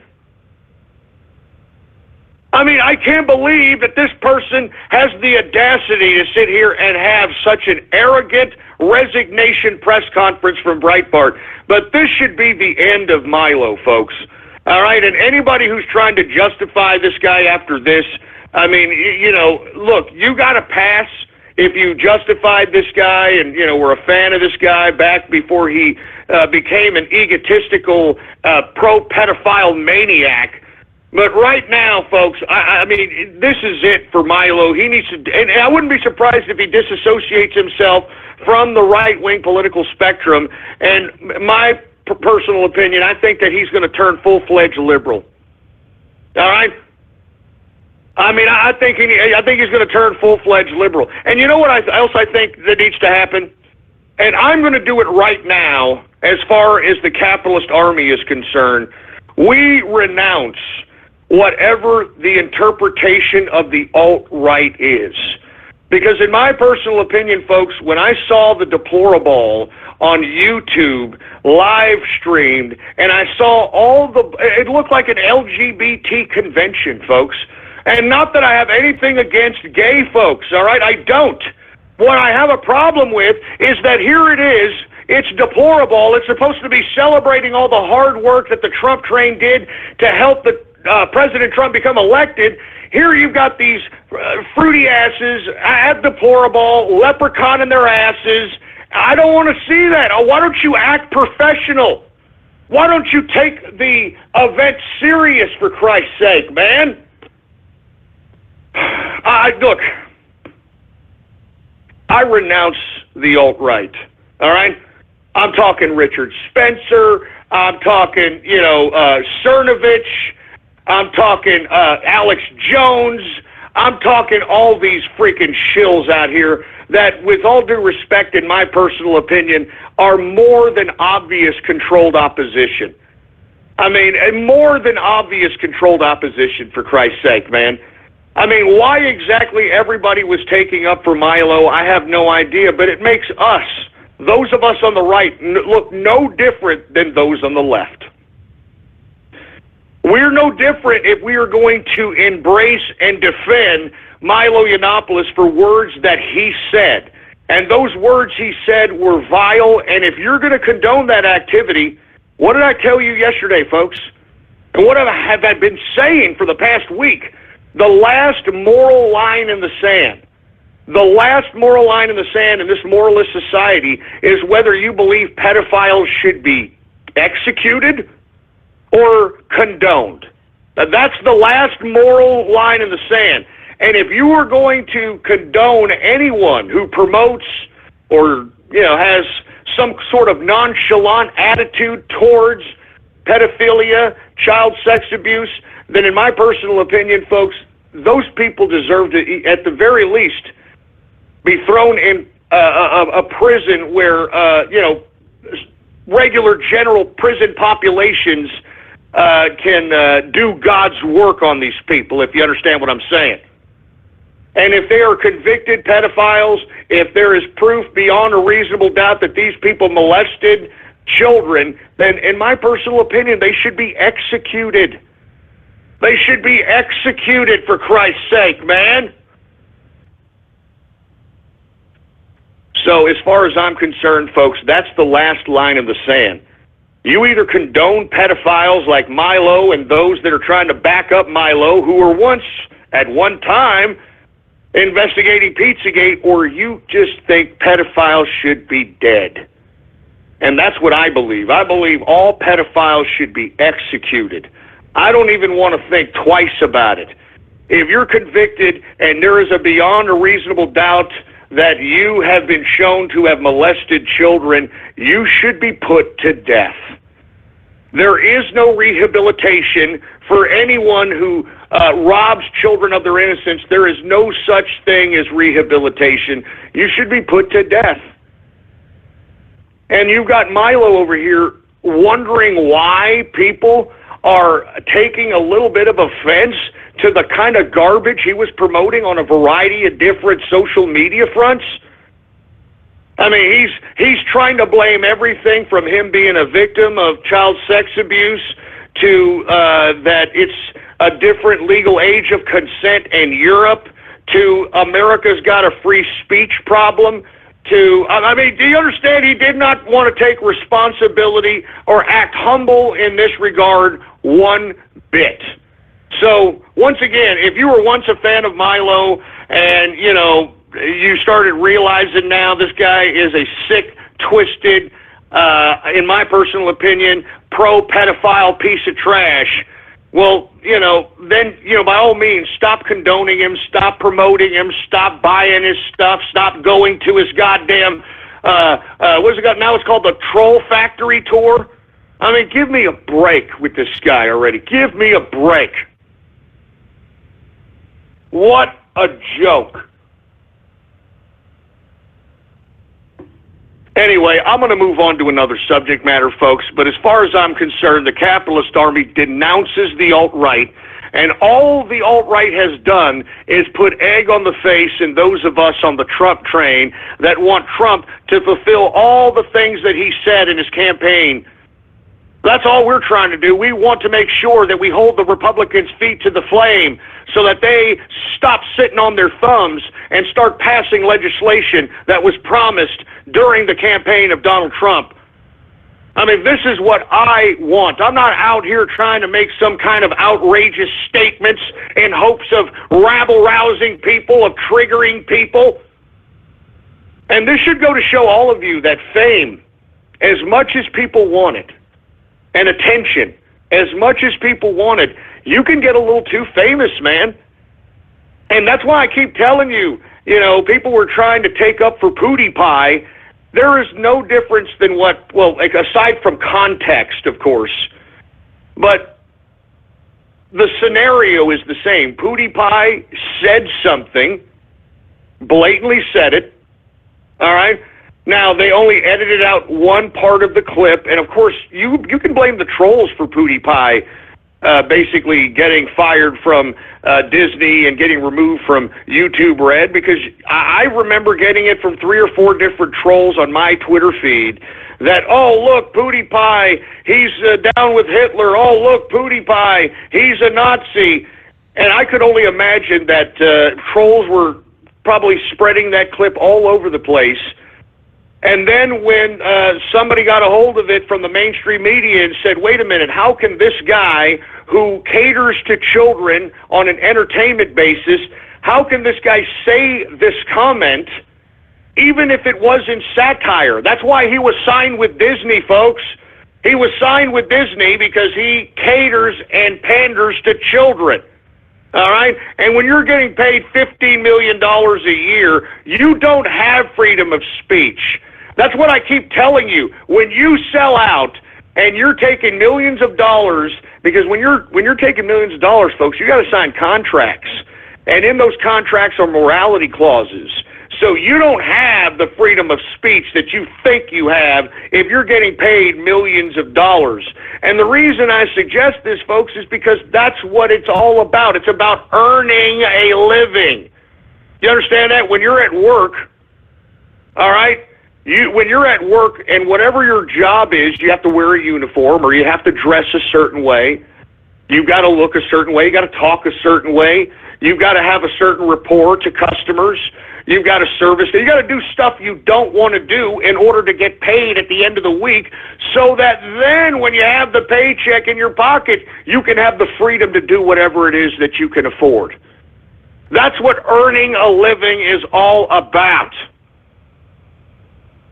But you see, people are misconstruing this idea that just because you're employed, that you have the freedom of speech even when you're doing something you're getting paid to do. That is not the case. Hey, you want to be free? You want to be truly free? Hey, go out and become Bukowski. You know that poet Bukowski? Why don't you go be that guy? That guy was free. That guy he could make obnoxious, disgusting, filthy poetry and be an obnoxious, disgusting, filthy drunk. I mean, that guy was as free as hell, Charles Bukowski. All right? That's freedom. That's why he was able to say whatever it is that he wanted to say. I mean, that's why he made such obnoxious and sick poetry, because he had the freedom to say it, because he wasn't working for anybody else but himself. All right, and the same thing with Milo Yiannopoulos. Milo Yiannopoulos started, signing with Simon & Schuster, started getting big book deals, started being put on Bill Maher, started doing this and that. And when you become famous like that, people are going to hold you to scrutiny. All right, you're exposed to millions upon millions of people, and you're exposed to scrutiny. And unless you can deal with the scrutiny of the things that you have said, then you can't sit here and suggest that it's anybody else's fault but yourself. So as I stated, folks, there ain't no free speech in this Pootie Pie scenario. There ain't no free speech in this Milo Yiannopoulos scenario. Both these people were paid to do a job, and Milo, I don't know what the hell his job was, to be honest with you, but it sure as hell wasn't talking and condoning and promoting pedophilia. Jesus Christ. Anyway, let me move on to another subject matter. I don't want to talk about Milo Yiannopoulos anymore. Let's talk a little bit about Mike Pence here. Mike Pence goes to Europe, and, you would think that you'd send this stupid establishment lackey to Europe and he wouldn't cause any problems. Lo and behold, he gets in front of the goddamn European stage and says that the United States supports the EU and NATO 100%. Going against the President of the United States, which made comments towards the EU and NATO, this past speech that he had this Saturday. And let me tell you, this just proves that goddamn asshole Mike Pence is an establishment hack, and he is doing everything he can to work against the president. All right? And if I were the president, I would keep Mike Pence out there, send him to Africa. Get it away, let it away, let it away. I'm not even joking around. Send him to Africa. What damage can he do out there, for Christ's sake? Send him to Africa on an America unification tour or some kind of crap. Jesus Christ, man. Mike Pence going against the president, against his views on the EU and NATO. I mean, let's be honest. Remember, Donald Trump, he was Mr. Brexit. Remember when he said that? Remember when he tweeted that? He's going to be known as Mr. Brexit? Like I'm known as Mr. Black People? You know what I'm saying? Now, if he wanted to be known as Mr. Brexit, why exactly would he be 100% behind the European Union? He's not. Why would he be 100% behind NATO? He's not. All right? And not to say that he is completely against NATO, but he wants NATO to pay their fair share to this international organization, which they don't. We, the United States, of course, are getting the shaft. We're funding this goddamn organization, and of course these international bureaucrats are the ones reaping the rewards. And it's time for that to stop.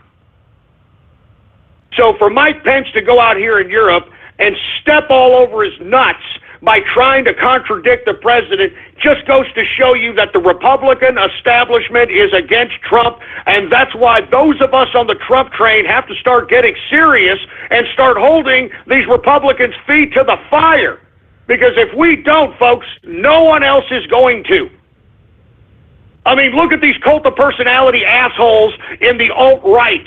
They're not doing anything but bolstering their own egos, promoting their own books, promoting their own merch. I mean, they're not helping conveying the proper information necessary so that those that are on the fence, that are left of center, right of center, can be convinced that the Trump train is conducive to making their lives better. And I'm saying this right now, folks. I am taking this show serious, all right? This is going to be a serious show. And the reason I suggest this, folks, is because I can see that the alternative right media is a controlled opposition, and they are preventing the actual truth from being presented to the people itself or the people that they broadcast to. I am not controlled opposition, folks. I am independent, and I'm going to stay independent so that I can continue to have the freedom of speech that I've continued to practice on this broadcast for the past 9 years. And that's why, folks, I am not going to go and I'm not going to sell out. I'm not going to go out here and sign to some big freaking corporation that's going to pay me millions of dollars, because that will prohibit me from conveying the ideas and the message that I'm trying to convey on this broadcast today. And that message, capitalism, man, freedom. And as I alluded to yesterday, all of us on the right, we have to push the message. We have to push the message of embracing difference. Because right now, the left, the liberals, they're conformists. All right? They're conformists. Now, all of a sudden, the right wing of the political spectrum is now the counterculture of this conformist leftism that seems to be plaguing the simpletons of this country. And that's why the left is taking it very serious. The establishment Republicans and Democrats are taking this very serious. The globalists are taking this very serious. And by God, that's why we have to take things very serious. And that's why, folks, here within the next week or so, yours truly is going to start his own online publication delivering original news content from all over the world. Now, for you folks that are unaware, I have comprised some of the best talent from the Inner Circle and the Capitalist Army to become correspondents in countries all over the world so that they can give rich original content to individuals seeking out real news. Real news. News that is presented with facts. And anybody who is going to present any kind of social commentary in this news organization that we are constructing is going to have the title opinion. Opinion. Because what I want to do is convey real news that isn't slanted one way or the other so that the reader can make their own assessment on how they're going to interpret the information. And that's why we are going to take this very, very serious. And we've got correspondents all over the world. We've got correspondents in Poland, in Europe, in Britannia, in Norway, in Finland, in Ireland, in Australia, in New Zealand, in Asia, in South America, in Canada, I can go on and on. And what we're going to do is we are going to comprise true, rich information from the ground level up. The ground level up. So we're going to be able to have rich video content by producers that are going to contribute to this publication, giving you a first-hand glimpse of people on the streets of wherever is being reported. The streets of Australia, the streets of Europe, Britannia.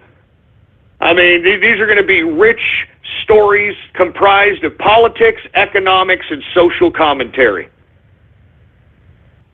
So once again, folks, I am looking forward to this, and this has been a kind of a project long time coming, and I want to go ahead and announce this now. here within the next week or so. It's going to be live, and we're going to promote that online publication within the next week or so. But the reason that I'm doing this, folks, is because we have to take this serious. We have to take this serious. And right now is a perfect opportunity for those of us in the capitalist army, for those of us that take this political participation, this political obligation serious, and those that actually want to change the world by changing the ideas that are perceived by the world. This is the kind of publication that we're going to put out. And it's going to comprise articles that are riveting, and not just articles, video, pictures, audio. It's going to be great, man, and I can't wait for it, and I hope that you folks are anticipating it, and we're taking a big step into the realm of seriousness when this publication, this online publication, is finally up and running. So I'm very excited about that. Everyone who's participating in it, I want to thank you ahead of time, because I personally believe that we are going to be onto something that I think we're underestimating, in my personal opinion. I think right now is a ripe opportunity to provide a news organization that provides real news, not bias slant. And not to mention, folks, no one is paying us to do anything other than ourselves. We have no biases, that we have no rich billionaire who is funding our operation. We have no corporation funding our operation. We have no governments funding our operation. Baby, we are pure organic capitalists. And that's all there is to it. That's all there is to it. Anyway, I just wanted to give a little bit of insight on that. Let's continue going on with the broadcast here, folks. We were talking about how Mike Pence is doing everything to go against the President of the United States, specifically with his stance that he publicly announced in Europe about 100% being behind the European Union and NATO. Let's go ahead and continue to talk about the Republican establishment. Let's talk about how the Republicans continue to stall, folks. The Republicans continue to stall as it pertains to passing legislation. I mean, I want these tax cuts already, baby. All right? I want to hurry up and start tax planning so that I can, start making some moves, so I could start doing some business investing, for Christ's sake, man.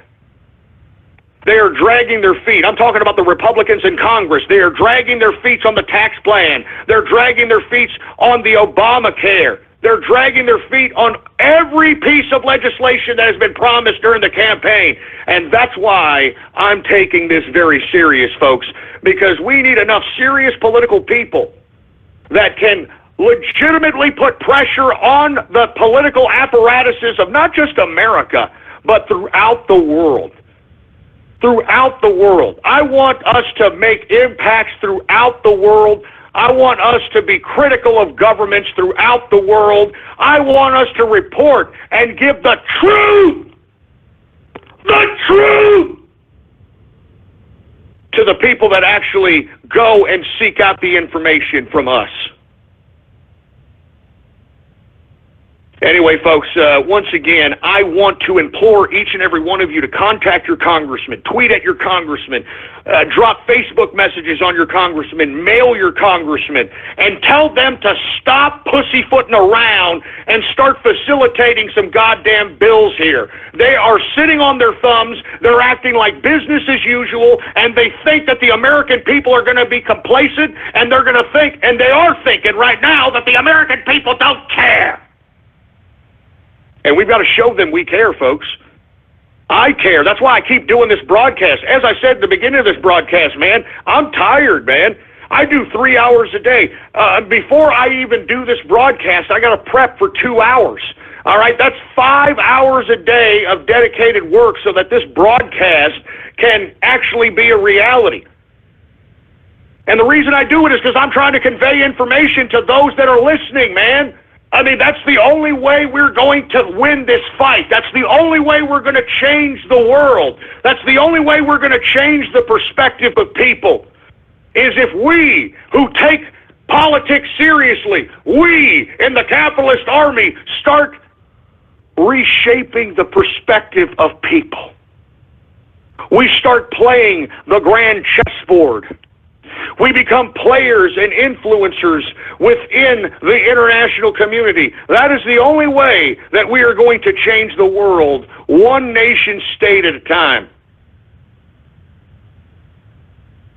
I'm telling you this right now. I am very excited about this, and I am going to be promoting this here in the next week, so I hope that you folks, I hope that y'all are readers. I hope that y'all bookmark the website. This is very serious, and I think that we're on the cusp of something that I am underestimating, in my opinion. Anyway, with that being said, let me continue going. Once again, Republicans are stalling on legislation that was promised during the campaign. And I'm imploring you, please contact your congressman. If they get enough response, they will crack.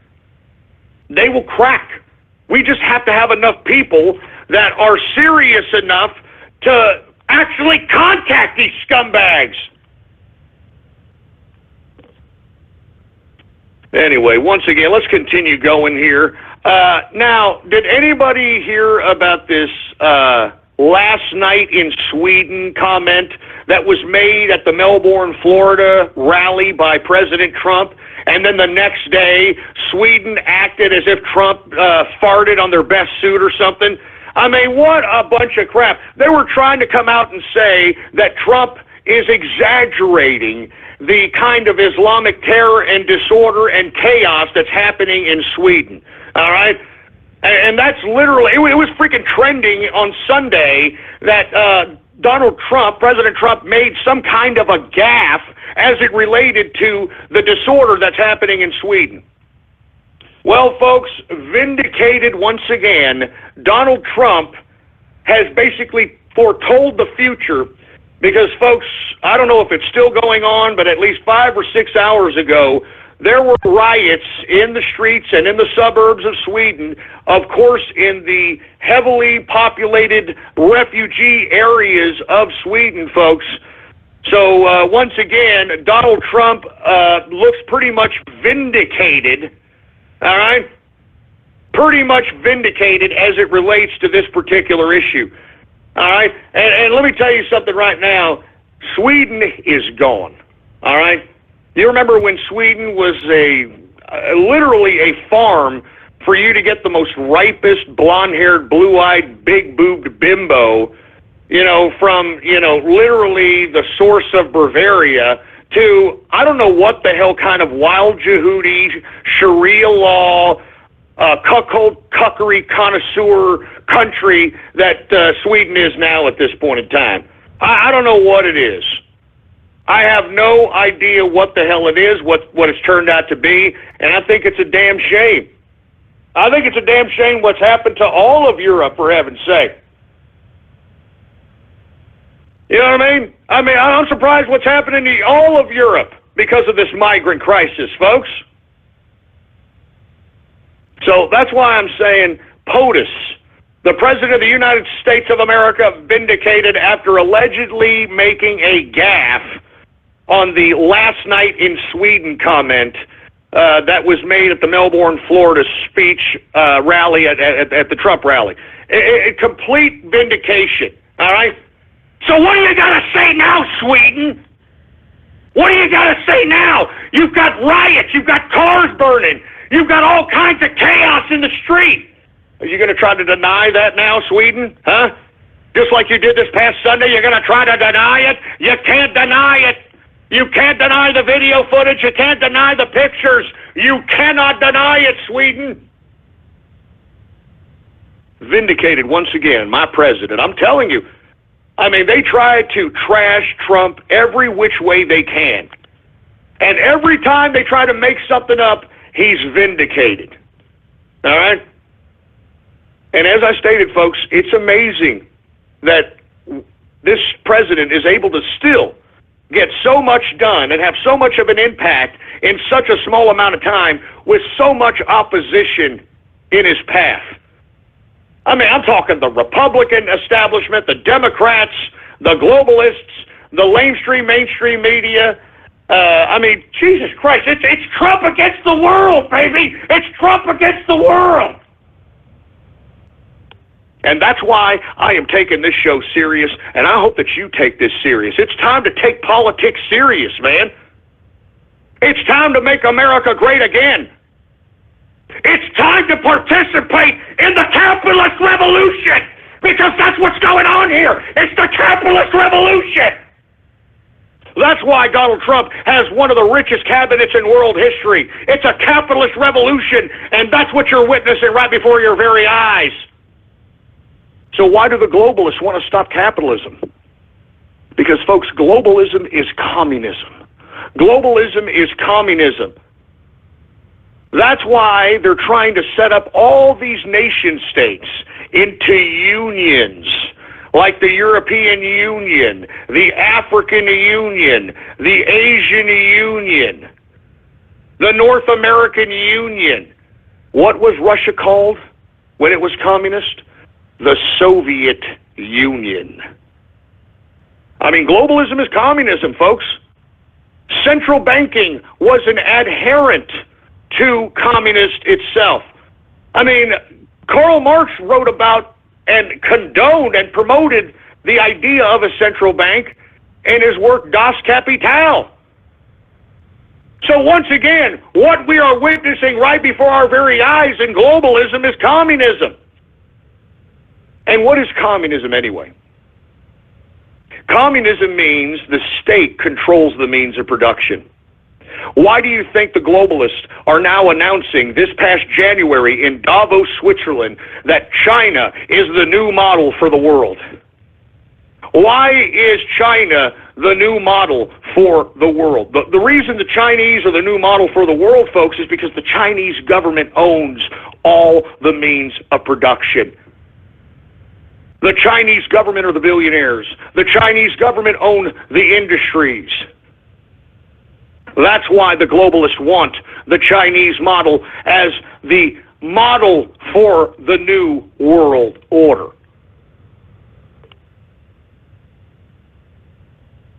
Anyway, folks, we are now in the third and final hour of the True Capitalist Radio broadcast.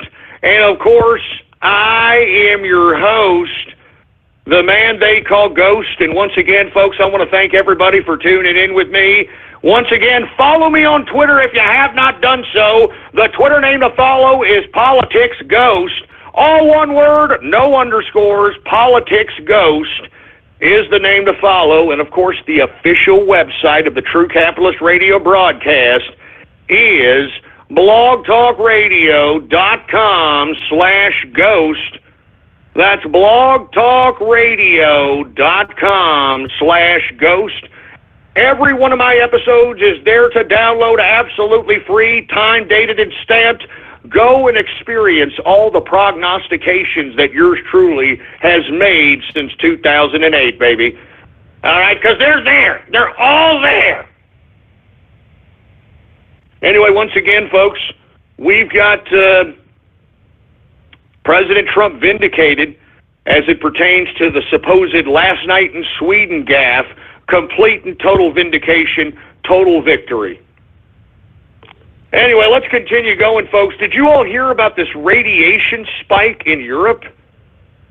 Yeah, apparently Geiger meters from all across Europe are detecting high amounts of radiation coming from the north being projected onto Europe. High levels of radiation. And people are starting to fear that since Putin was up there in the Arctic conducting whatever kind of military operations up there here recently, people are suspecting that Putin may have tested a nuclear weapon in the Arctic North. And if this is the case, folks, then why in the hell is Putin doing this? If he is anti-globalist, if he's Mr. Nationalist over here that's against globalism, why is he doing this? As I've alluded to, folks, in my personal opinion, I believe that Russia is at the bottom of the New World Order. They're at the bottom of globalism. And the reason I say this, folks, is because they're trying to basically control globalism from behind the scenes. And I alluded to this yesterday, that when the Soviet Union fell, all right, it didn't really fall. It went underground, and what it did is it allowed the recapitalization of Russia once the Soviet Union fell by allowing all these Russian oligarchs to recapitalize the state.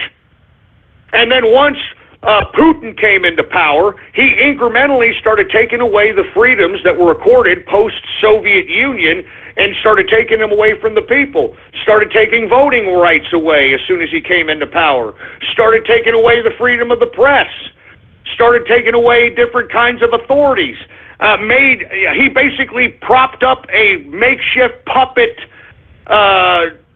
leader of a new leader of Russia, a new president of Russia in Medvedev. Y'all remember that? When he basically appointed his successor, and then Putin conveniently made himself prime minister at the same time. What a joke. What an absolute joke. Anyway, the point is that at some point here about 2 years ago or so, 2.5 actually years ago, 3 years ago, Putin kicked out all of American business interests, kicked out all the Russian oligarchs, and took all that money for himself. I mean, he technically utilized the Lalo period of the Soviet Union during the tenure of Boris Yeltsin and allowed the oligarchs to recapitalize Russia so that when the communists came back into power, which is what's happening right now in Russia, the communists are recapitalized with fresh new cash. That's why we read here recently that Vladimir Putin is worth $200 billion. $200 billion this commie's worth, for Christ's sake, man. $200 million. So that's all I'm saying, man. I mean, you know, this is what's happening in Russia. In my personal opinion, I think that Russia is at the bottom of the goddamn whole New World Order situation. And these guys are continuously trying to now agitate America into a World War situation. Remember, prior to the election, America was trying to goat the Russians into a war. Now all of a sudden Russia is trying to goat us into a nuclear confrontation. What kind of topsy-turvy situation is that? I'm telling you, folks, don't believe Russia. Do not. I think Russia is at the bottom. I know they're at the bottom of the New World Order, and I don't trust these Ruskies. I think they're pieces of trash. You can't trust a Ruski as far as you can throw them.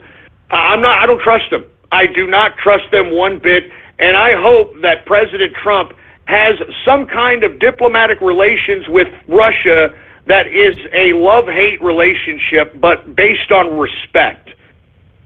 It's going to be very precarious how he maneuvers the belligerency of Russia, but I hope that better heads will prevail and that there can be some kind of silent acceptance of respect aside from an actual nuclear confrontation, which I believe Russia is trying to induce.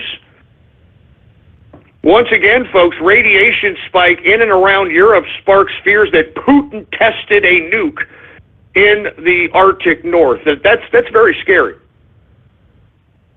That's very scary stuff, man. And look, we cannot afford to go to war with Russia at this point in time because Russia has the nuclear capability of destroying America. Now, that doesn't mean that we don't have a reciprocal destruction capability. I mean, we have a mutual assured destruction pact. If they hit us up, we hit them up, we destroy the world. All right? If we hit them up, they hit us up, we destroy the world. That's pretty much what the game theory that we're playing with Russia is all about. All right? So, once again, folks, this is very, very scary stuff. This has been all over the media. Radiation spike in and around Europe sparks fears that Putin may have tested a nuke. goddamn Pootie Poo, man. I'm sick of that guy, man. Sick of that damn Ruski bastard. Anyway, let's move on to another subject matter, folks. Now, I want to talk a little bit about Kim Jong-un. I talked about how Trump could possibly utilize North Korea as a mercenary, lunatic band of warmongers. I mean, I honestly believe that Kim Jong-un wants to have some kind of conflict. He wants to have some kind of conflict because conflict will help his nation state sustain itself. Now, we've been having and hearing a lot of stories that there's a lot of defectors coming out of North Korea into South Korea, a lot of high-ranking officials that are telling stories that the ranks within the elites in North Korea is being shaken up, and they're not really trustworthy of Kim Jong-un, and Kim Jong-un is responding by purging massive amounts of his own people. I mean, this includes his own family members. This includes his uncle, for Christ's sake, which was Kim Jong-il's right-hand man. He fed his uncle to a group of rabid, very hungry dogs. So this just goes to show you what kind of a sweet guy Kim Jong-un really is. Now, for you folks that don't know,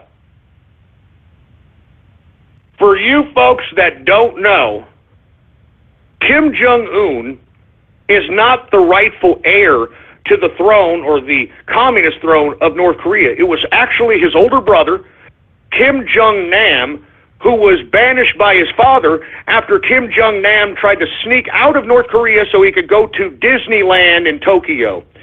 Once Kim Jong-il heard Nam was going to Disneyland in Tokyo, he banished him from the country and never spoke to him again. Now, since Kim Jong-nam saw that there was discontent amongst the elites within North Korea, he utilized, from what I've read, his contacts to try to get a message to the elites in North Korea that stated that he was going to lead the government in exile. That he wanted to serve as the head of government in exile because he was the rightful heir to the communist throne. Once this information got to Kim Jong-un, it was over. And Kim Jong-un, as a response, sent some people down to Malaysia to literally kill this guy. Now, what they used to kill him, I have no idea. According to reports, some North Korean agents convinced a couple of chicks out there in Malaysia it convinced them to do this assassination with the intention of them thinking it was a practical joke for some show or some crap. So when the woman, and there's footage of this woman goes in back of Kim and just puts something in his face, and then before you know it, Kim just kind of stumbles to the damn counter there and tries to beg for help, and then just drops dead. And then just drops dead. So anyway, with that being said, folks, Kim Jong-un, the reason he killed his brother Nam is because Nam was trying to take control of the head of state position in exile. And I'm telling you this right now, man. I mean, I don't know what Nam was thinking, because if you have ever read about Kim Jong-nam was like this playboy, kind of a fatty, gambler, drinker, womanizer, real gluttonous son of a bitch. And now that he wants to get away from gluttony and tried to become the exiled leader, Kim Jong-un wasn't going to have none of that. And that's why I'm saying Kim Jong-un is a freaking maniac. And if Trump was smart, and I hope that he's listening, you need to establish some sort of diplomatic relations with North Korea, because at least we know North Korea is not a part of the New World Order. I mean, we know that for a fact. I mean, they don't have a central bank. They don't acknowledge any of the freaking UN, the International World Court. They don't acknowledge any of that crap. So as a result, it would be it would be foreign policy viable for Trump to make some sort of diplomatic move at North Korea. And I alluded to this yesterday. All Trump has to do is go back to the agreement that was signed into international contract law by Bill Clinton and Madeleine Albright in 1994 with Kim Il-sung, the Joint Framework Agreement. In that agreement, and I said this yesterday, Bill Clinton negotiated bilaterally with North Korea. And in that agreement, Bill Clinton agreed that he was going to pay North Korea some odd dollars to prevent them from building a nuclear weapon, was going to supply them with an electrical grid system and all kinds of concessions.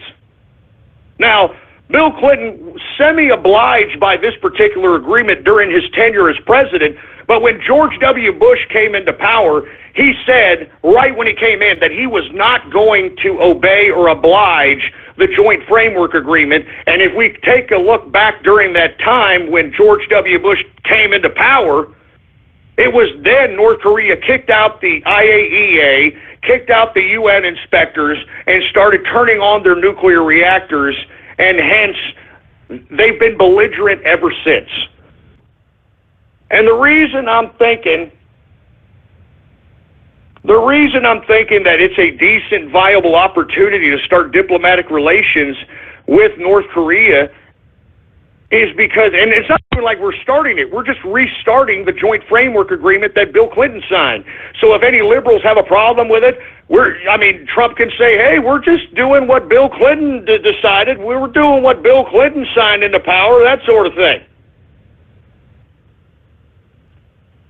So in my personal opinion, all North Korea wants is money. That's all they want. They need money. And now that China has cut off the export of coal, I'm telling you, North Korea is in a very desperate, precarious situation. And I think that they would do anything so that they can get money to sustain their country. And this includes unleashing havoc on the Asian Peninsula. And that includes agitating China. That includes, all these ballistic missile tests and all these nuclear missile tests and all that directed towards China. And I think Kim Jong-un will do it. I think this guy right now is such a lunatic, and he's trying every which way to sustain power and grow as a leader, that I think he's capable of doing anything. And I think that he could legitimately cause major ruckus with the Chinese government. And that's why the Chinese government are a little concerned as it pertains to Kim Jong-un's mental state. Because in my personal opinion, now that you've got Japan rearming, remilitarizing themselves, building airplanes, building damn Navy, that sort of thing, they're starting to remilitarize. You've got Vietnam, which isn't very favorable towards China. You've got North Korea. I think that you can have some pressure in the Asian Peninsula out there with these countries if Trump plays the diplomatic cards right. And as I stated, all Kim Jong-un wants is money.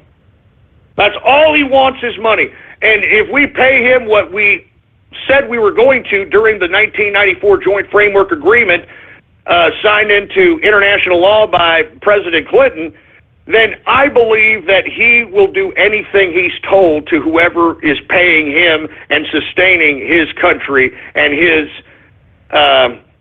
personal demagogue geopolitical area. Anyway, folks, that's just my suggestion, because right now the shift in the grand chessboard is happening rather rapidly. And right now, America, it's favorable to do business with people who are going to make China, Russia, and every other superpower's life a living hell. And let me tell you, North Koreans, they're fierce fighters, man. That's why they were able to split up the country into two different countries. The North Koreans were not a joke. The Korean fighters in general are not a joke. Same with the Japanese fighters. In my opinion, I think that China is a paper tiger. I think that in the end, if they were to go to war at all, I believe that they would crack under the pressure because I don't believe that their people are 100% behind their communist government. I personally believe that. I don't think that they are 100% behind their communist government. The remnants of Tiananmen Square is still prominent within the minds of those within the Chinese civilization. And I think personally that I don't think they go out and die for the Chinese government. I don't think they go out and fight for the communist government. And if they did, I personally believe that they wouldn't understand how to play the PSYOP game, which I personally believe that we would win hands down. You understand? I'm serious. So anyway, with that being said, let me move on to another subject matter. Once again, Kim Jong-un's half-brother, Kim Jong-nam, reportedly asked to serve as the head of state in exile, and that's why Kim Jong-un had him eliminated. All right? Anyway, let me continue going here. We've got the UK, Brexit news in the bill here, or on the bill. Now, I don't know if y'all heard Jean-Claude Juncker, the president of the European Union. He is now saying that once Britannia leaves the European Union, that Britannia is going to, quote, have a hefty Brexit bill. A hefty bill for Brexit. Now, what I don't understand is, why is Britannia, why do they even have to pay this unelected international governing body? Why would they even have to pay to leave this stupid pissing ground of an international bureaucratic organization? I mean, I don't get it. I don't get it. And is Britannia going to pay the European Union? I read somewhere in the ballpark of $500 million. Are you kidding me? So that you can get away from an institution that wasn't even elected, that tried to rob you of your sovereignty? I mean, this is insane, man. This is insane. I mean, this is utterly insane. I'm not even joking around. I mean, how in the hell can Britannia be expected to pay for something like this? And is Britannia going to pay it? Is Britannia going to pay the supposed exit of the EU? I mean, if they do that, I mean, why even bother leaving the EU then? I mean, seriously. I mean, it's the cuckold connoisseur of cuckold connoisseurs if Britannia pays the EU for leaving. I'm not even joking around. Why don't you go tell the EU to piss off? All right? Why don't you go tell Jean-Claude Juncker, that goddamn drunkard, why don't you tell him to go piss off and go slap some other heads of state that belong to the European Union, for Christ's sake? Did y'all see that drunk son of a bitch? Jean-Claude Juncker? Huh? Jean-Claude Juncker was slapping member states of the EU during a goddamn press conference one day when he was drunk on his ass.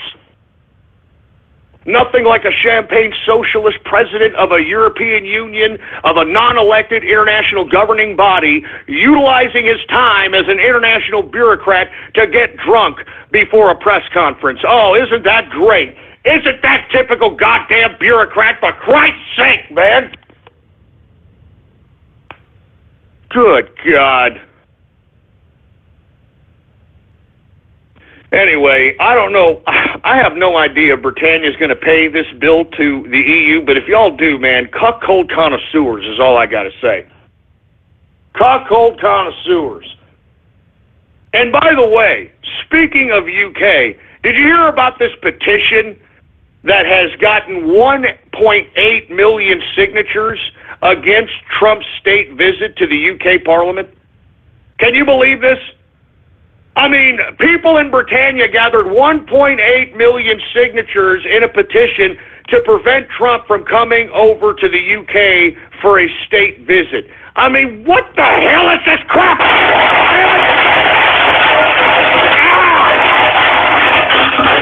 God damn it, you freaking European cocks!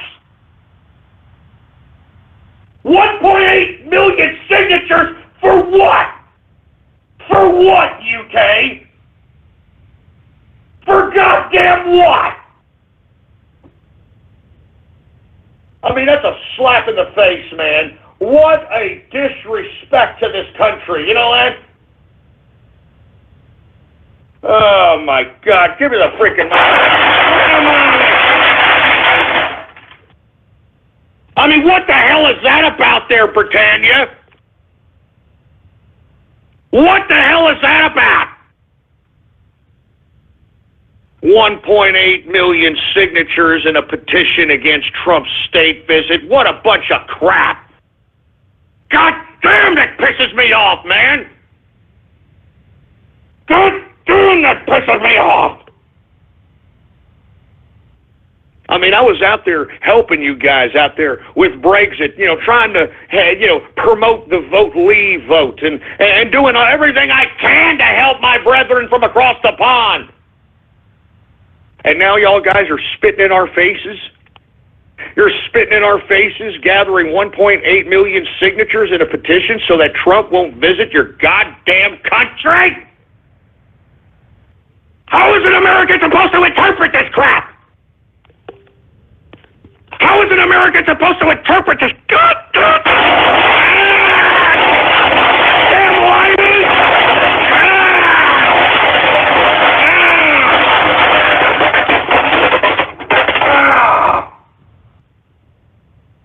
God damn you, Britannia!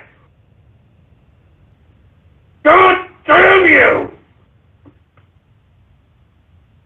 I can't believe you all did this! I can't believe y'all are spitting in the U.S.'s face! I can't believe this crap!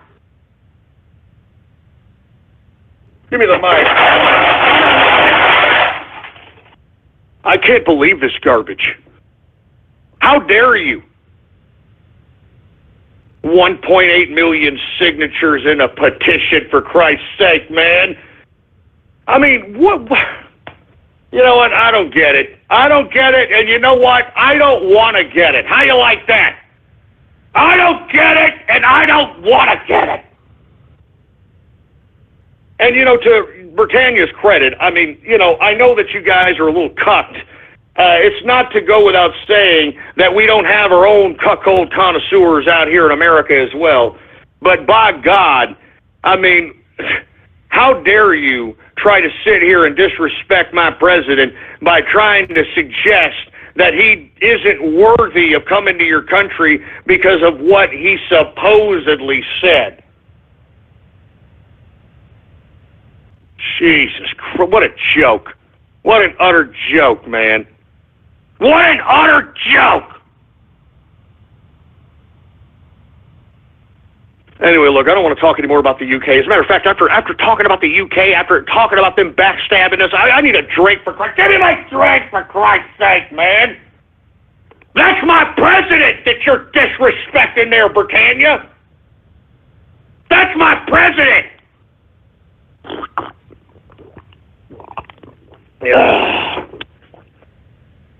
Jesus Christ. Anyway, look, I'm going to get to the last subject matter of the day, folks, all right? I want to get to the last subject matter of the day, and the subject matter I want to talk about is a subject matter that was on the Drudge Report today, and it's an article about how millennials are the most narcissistic generation ever. I mean, isn't that stating the obvious, folks? Now, the unfortunate part about this is that, okay, they're narcissistic, but they have got to be also one of the most uneducated populations in American history that is egotistical to a narcissistic point.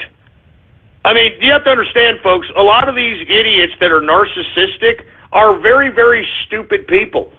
I mean, how many young people have you heard out here that are fairly articulate, that know exactly what they're talking about, especially these young people that are protesting at these ridiculous protests? How many times have you heard a microphone in their face and them just sputtering out nothing but gargle, nothing but sentence fragments, nothing but incoherent crap? I mean, this is the most narcissistic generation with the most ignorant perception ever. I mean, this is the same millennial generation that's talking about free college for everybody, not knowing that free college for everybody nullifies the prominence of a college degree. When everybody has a college degree, then a college degree becomes meaningless.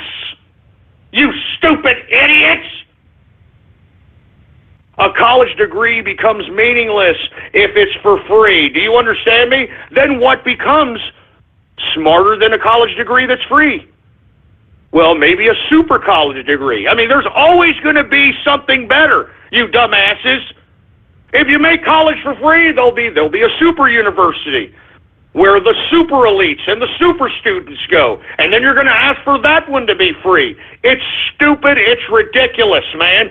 You want everything for free, but don't understand how you're going to pay for it. I mean, it'd be one thing if you dumbass idiot millennials, which are mostly a bunch of leftist lunatics anyway, proposed some sort of plan in which you were going to give everything away for free, but somehow sustain it through, taxation or something of that capacity. And you dumbasses, for you people that, well, now all we have to do is tax the 1%, Ghost. That's all we have to do. We tax the 1%, we could make free everything for everybody. You morons, that we could tax the 1%, 100%. We could take all the 1%'s money, okay? And it won't even suffice the running of a single entitlement program, Social Security, for 1 year. Let me repeat that one more again, okay? You could tax the 1%, 100%, taking out all their wealth, and it wouldn't even sustain one government entitlement, Social Security, for more than a year. So that's why I'm telling you, folks, this whole notion that the 1% can pay for everything is crap. I mean, the 1% that pays for everything is not going to be, if you tax them at 100%, they can't sustain the government. They can't give you everything for free. You stupid, dumb millennials and your egotistical, narcissistic asses need to get up off of your goddamn mommy's couch and get back to work. Do you understand me? You stupid millennial, you stupid cartoon fetish, you fat Pop-Tart eating, Cheetos on the keyboard looking pieces of cottage cheese pies having millennial crap. You gotta stop your bitching, get your fat ass off of your mother's couch, and get back to work, you stupid millennial narcissistic piece of...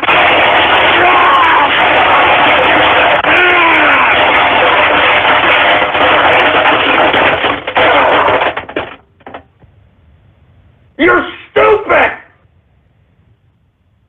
You millennials are not just narcissistic, you're fucking stupid! You're stupid, for Christ's sake!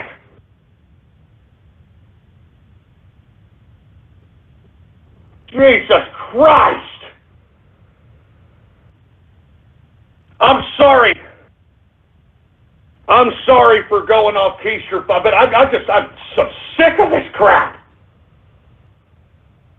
Millennials out here, the most narcissistic generation ever, and they're the most stupid. They're the most ignorant. I mean, just talk to somebody under the age of 20, folks. Just, give me the mic. Give me the mic. I'm not joking around. Just talk to one of these people that are under the age of 20, for Christ's sake. Just listen to the ignorance that exudes out of their suckholes, for Christ's sake, man. It's sick. Go talk to somebody under the age of 20.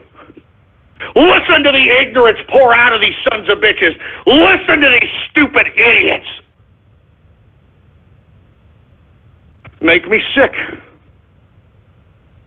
They make me goddamn sick. They make me sick. I don't understand how they don't make you sick. Anyway, look. Let me calm my ass down here, okay? I'm done with this subject. And as a matter of fact, I'm done with covering the subjects today. We got 25 minutes left. Give me my drink!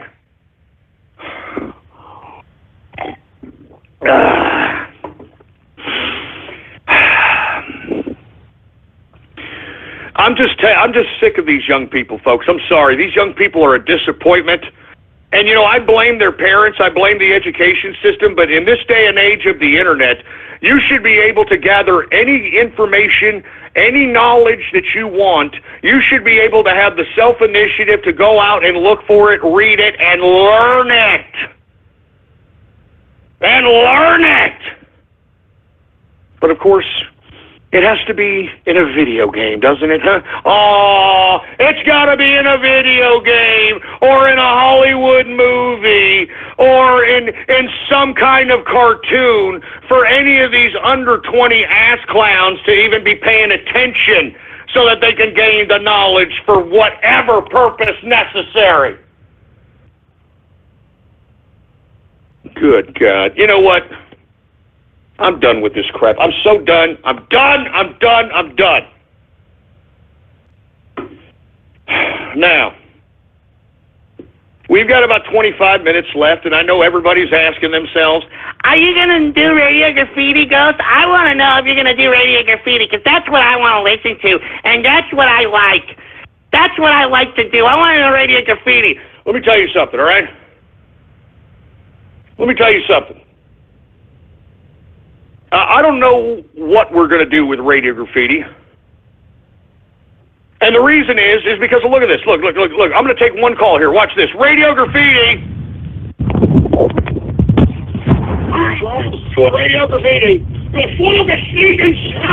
Volkswagen is a Nazi. Get out. Yeah, you see, that's what I'm talking about right there. You hear that? You hear that? That's Radio Graffiti right there. Watch this. Hey, Radio Graffiti. Take a look at these. These guys aren't even prepared, for Christ's sake. Helen Keller deaf mutes. Radio Graffiti.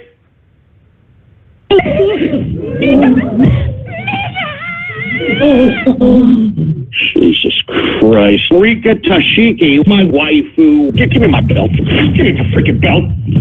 Give me my belt. It's my waifu. You see the trick to the goddamn woodshed? You know your goddamn trick to the... Take that, you stupid loser! Oh, you want to be a loser? Here. I mean, look, you hear that? This is Radio Graffiti right now, folks. I'm telling you. And you want me to bring this back? You want me to bring this back, for Christ's sake? Look at this. Radio Graffiti.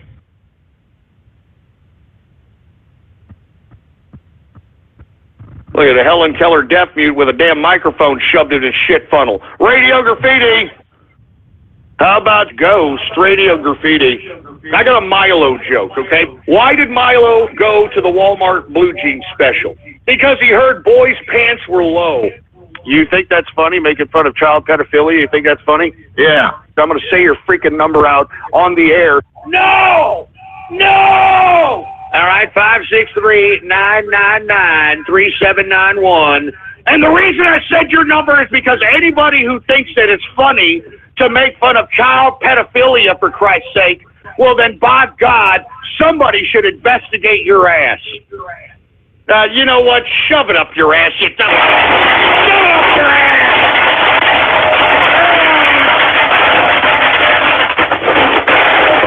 Yeah, you see, you're gonna piss me off. How about that? How about if I end the show right now, ass crack?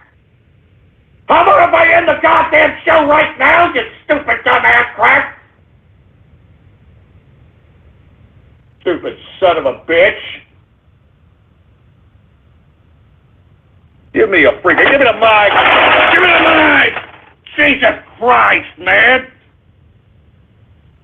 I'm telling you, man, you know, I don't need to be doing this broadcast, man. You understand that I'm tired. I'm tired, and I do this show 3 hours a day, 5 days a week. It takes me 2 hours to plan this son of a bitch. I'm tired.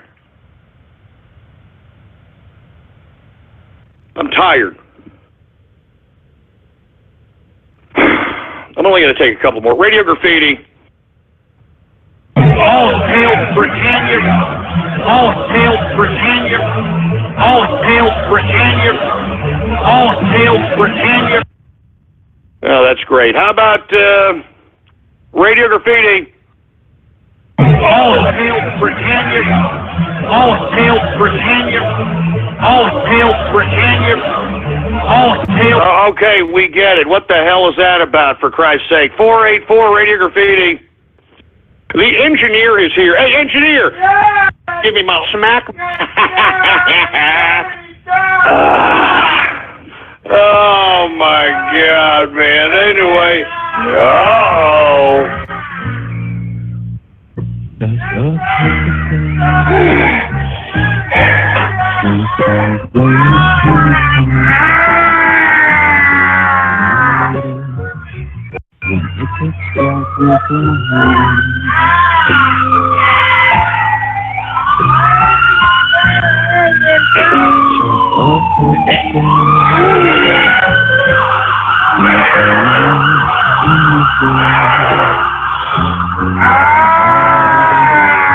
More often than not, the patient has already had a first shot of naloxone by the time they arrive. It's what first responders call Narcan, and it's the antidote to opioids like heroin or fentanyl. A local doctor was already working to revive this addict. Nurses asked us to back away and protect the privacy of their patients. When Narcan works, that is a good call. Sometimes it doesn't, in a province where a state of emergency has been declared because 2 people are dying every Well, wait a minute. What the hell is that? Was that me ODing on heroin or something? Was that me supposedly ODing on heroin, for Christ's sake? Jesus Christ. How about Karaskin, Radio Graffiti? Hey, why don't we just do the Ask Karaskin? That'll teach these Radio Graffitis not to mess with you. Oh, yeah, hey, let's do it. Let's do that now. All right, how about we're going to play everybody's favorite game, Ask Karaskin in the house. All you got to do is ask Karaskin anything that you want to talk about, anything that you want to ask. It's the segment called Ask Karaskin. All right, how about 786, Ask Karaskin? Well, I actually wanted to ask you, Go, since you know more about beer, what kind of beer do you like? Do you recommend anything? Well, you know, we're not talking about beer, ass crack, all right? Why don't you go shove a beer can up your shit funnel? We're talking about Ask Karaskin here. How about 808, Ask Karaskin? Hey, Karaskin, Kuna Kaplis here, man. Hey, how's it going? Going fine, actually. Got to head off to a certain place right now, but so I want to say to both of you, actually, you know, keep up the good work and have a great Taco Tuesday. Hey, thank you there, Kahuna Capitalist. Once again, Ask Karaskin, 970, Ask Karaskin. Hey, can you touch your toes? What kind of question was that? Anybody can touch their toes if they wanted to.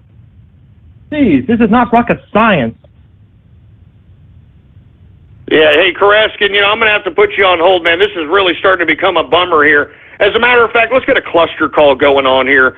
How about 423-973, 713, who else is on the air here? How about 352, who else is on the air here? Another 352.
Man, we was kings and shit, man. We was kings and shit. Was kings and shit.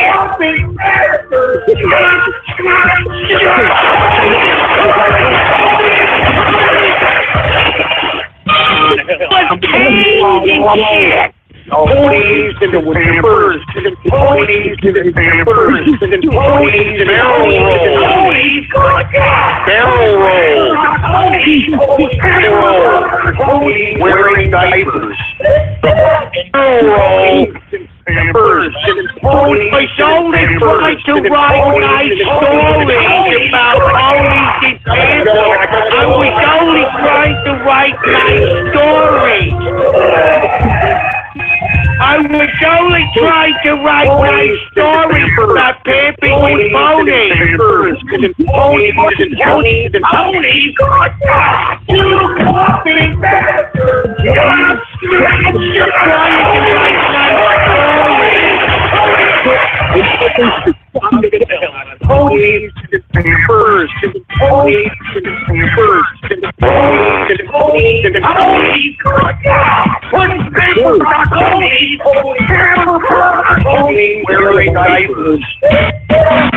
Ponies and pampers, ponies and pampers, ponies and ponies and ponies.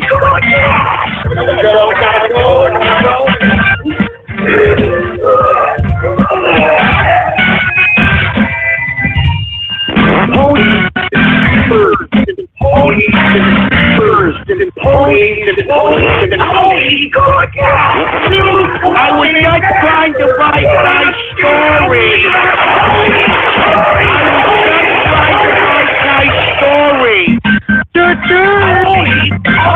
All right, let's just shut them off, engineer. Get them out of here, engineer, for Christ's sake. Shut them up!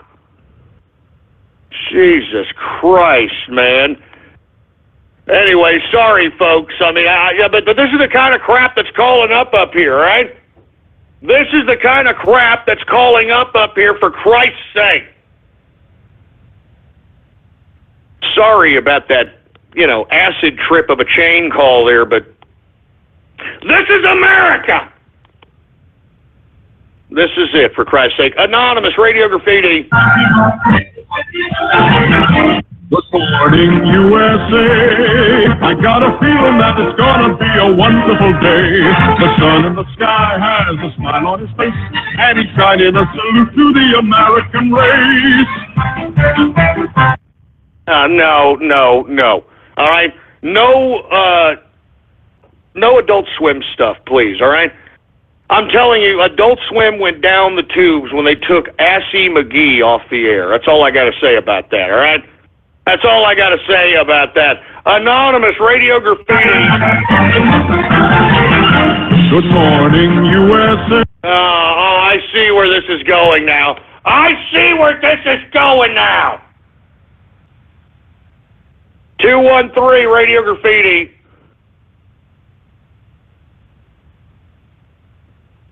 Yeah, great. Another Helen Keller deaf mute, for heaven's sake. How about Anonymous Radio Graffiti? All right. How about another Anonymous Radio Graffiti?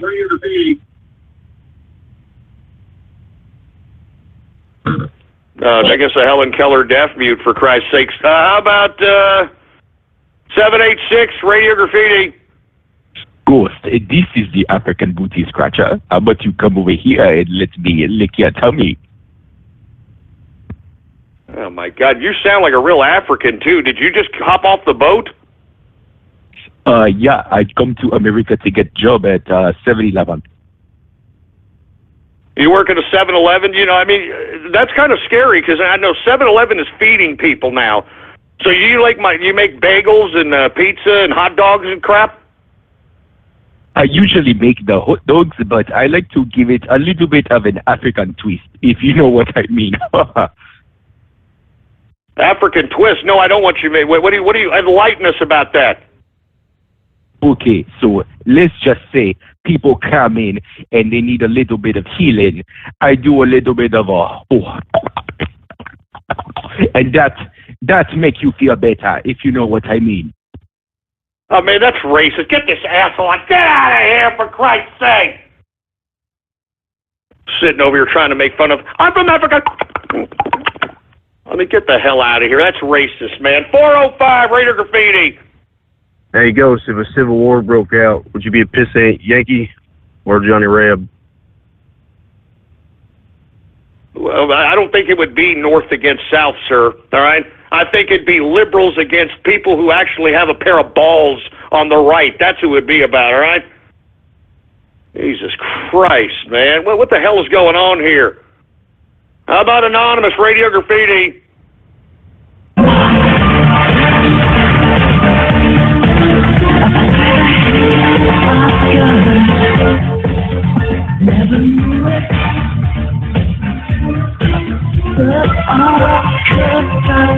Well, what's up with the fruity music, man?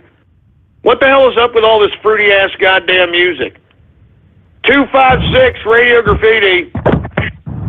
Ghost, what's going on? What's going on? Hey, man, I got a question. Go ahead. All right, I know this isn't necessarily pertaining to Radio Graffiti, but I figure since it's such a clusterfuck, I might could shoot it in anyway.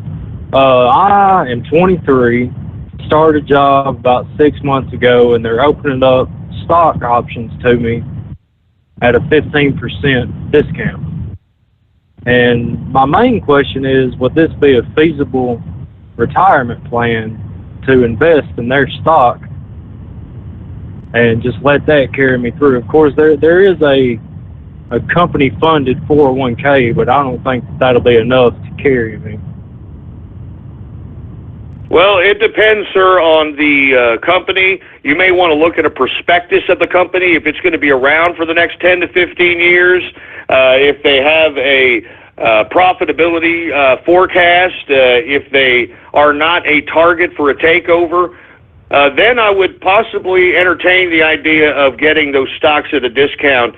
But you never know. That company could be gone in about 5 or 10 years. All right? I mean, legitimately. How about Raiden Snake, Radio Graffiti? Hey, Ghost. It's been a while since I've spoken to you on here. How's it going, Raiden? I'm all right. I mean, seriously, with these Seth MacFarlane American Dad calls, what the fuck? It's bad enough of the Cleveland shit. Enough already. I have no idea. You know, it's the same tards that do things every time. I mean, this is how the internet works. You know what I'm saying? I mean, enough of this. I mean, Radio Graffiti's just going down the shithole, seriously, and not being funny. No, hey, Raiden. That's why I'm thinking about just completely getting rid of it altogether. All right? I mean, I used to make it like 30 or 40 minutes of the show. It's gone to crap. And let me tell you something, maybe, just maybe, if we sell a few Mr. Fortune Cookie and Mr. Optimus autographs, maybe we'll go back to 30, 40 minutes again. Who knows? Who knows? We shall see. We shall see. How about Anonymous Radio Graffiti? Hey, baby, what do you think of Ghost? Ghost is a him. Yeah, what else? Ghost is on the shop. Well, Ghost, you just got insulted by a baby. What do you got to say? What the hell is that? Is that you, Raiden? Hey, Raiden, what the hell's going? What the hell is? What the hell was that? What the hell was that from? Oh no! What the hell was that? What the hell was that? They got a freaking baby cursing me out, for Christ's sake. They got a freaking baby cursing me out.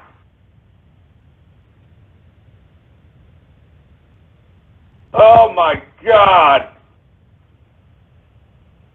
Oh, my God. Give me the mic. Give me the mic. They got a freaking baby cursing me out. You see this kind of crap I got to put up with on Radio Graffiti? Jesus Christ, man.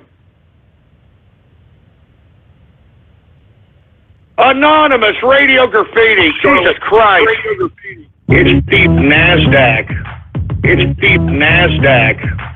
What you gonna do when the market's down, boo? Fuck the difference between me and you. I'm bullish and you're skittish. When the stocks take a dip, you get piggish. I'm here night and day scoring points and waves. You're upset cause you lost everything, so behave. It's deep NASDAQ. It's deep NASDAQ. It's deep NASDAQ. It's deep NASDAQ. Yeah, real funny, ass crack. I know what that is. The freaking nut shack. Give me a break. Anonymous Radio Graffiti. Hey, Ghost. This is Uncle Bill here. I'd like to tell you about how my wife, oh man, she was so close to becoming president back in November. Every day I think about how she could be in the White House. I mean, I could be in the White House again.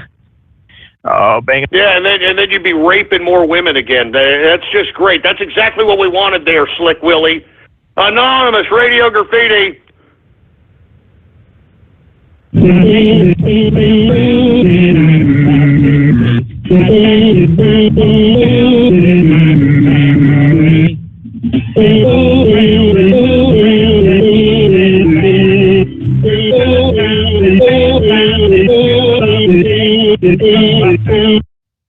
Wait a minute. Is that a vibrator to the Cleveland show? Jesus Christ. Grow up, assholes! Jesus Christ! Anonymous Radio Graffiti. We can't even understand you. That microphone sounded horrible. 360 Radio Graffiti. Woo! Surfs up at Oroville. Uh-oh.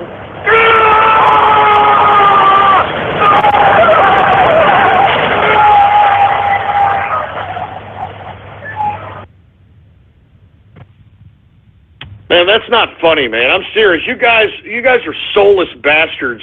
That is not funny whatsoever. Anonymous Radio Graffiti.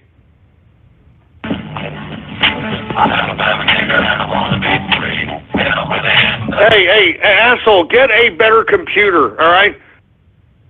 Your internet connection and your computer processing speed suck. 503 Radio Graffiti. I mean, it's cold. These people are cold-blooded about these floods. It's flooding out here in Salem. And we got whole farm properties that are half underwater. I see people's barns are flooded. They have like a whole fucking big-ass warehouse of hay is underwater. But makes the trolls laugh. Anyway. Hey, I know it's really sad. These people have no soul. You know, they ain't going to be they ain't going to be showing any compassion until their lives are in jeopardy, and that'll happen soon enough. I'll tell you that right damn now. 713 Radio Graffiti. Hey, Ghost, how's it going? How's it going, man? Well, I wanted to say something real quick, if you don't mind. Go ahead. Well, I like how these trolls complain about you taking away their Radio Graffiti and you making it shorter every day. But they shouldn't be complaining, you know? They should not look at this as a negativity, but as a positivity, because to me, there's nothing more funny than a hambone in a wheelchair laughing about winning. Hold on, did you say hambone in a weird chair? Is that what you said there, sir? In a weird chair? Yeah. Hambone in a weird chair? What's a weird chair? A wheelchair. The thing you roll around. No, you said weird chair. What's a weird chair? Weird chair? Hold on, just stay right there. I think it's about time for everybody's favorite game. It's Guess the Minority! That's right, folks. It's Guess the Minority, everybody's favorite game. Go ahead and put your guesses on the screen. It's Guess the Minority. Go ahead and take your best guess. What nationality is this? Let's go ahead and get back to the call. Hey, 713, are you a Mexican? Yep. Yes! I freaking love this game! I told you! I could smell the burrito breath on this bastard! I could smell the taco breath on this son of a bitch! Yes!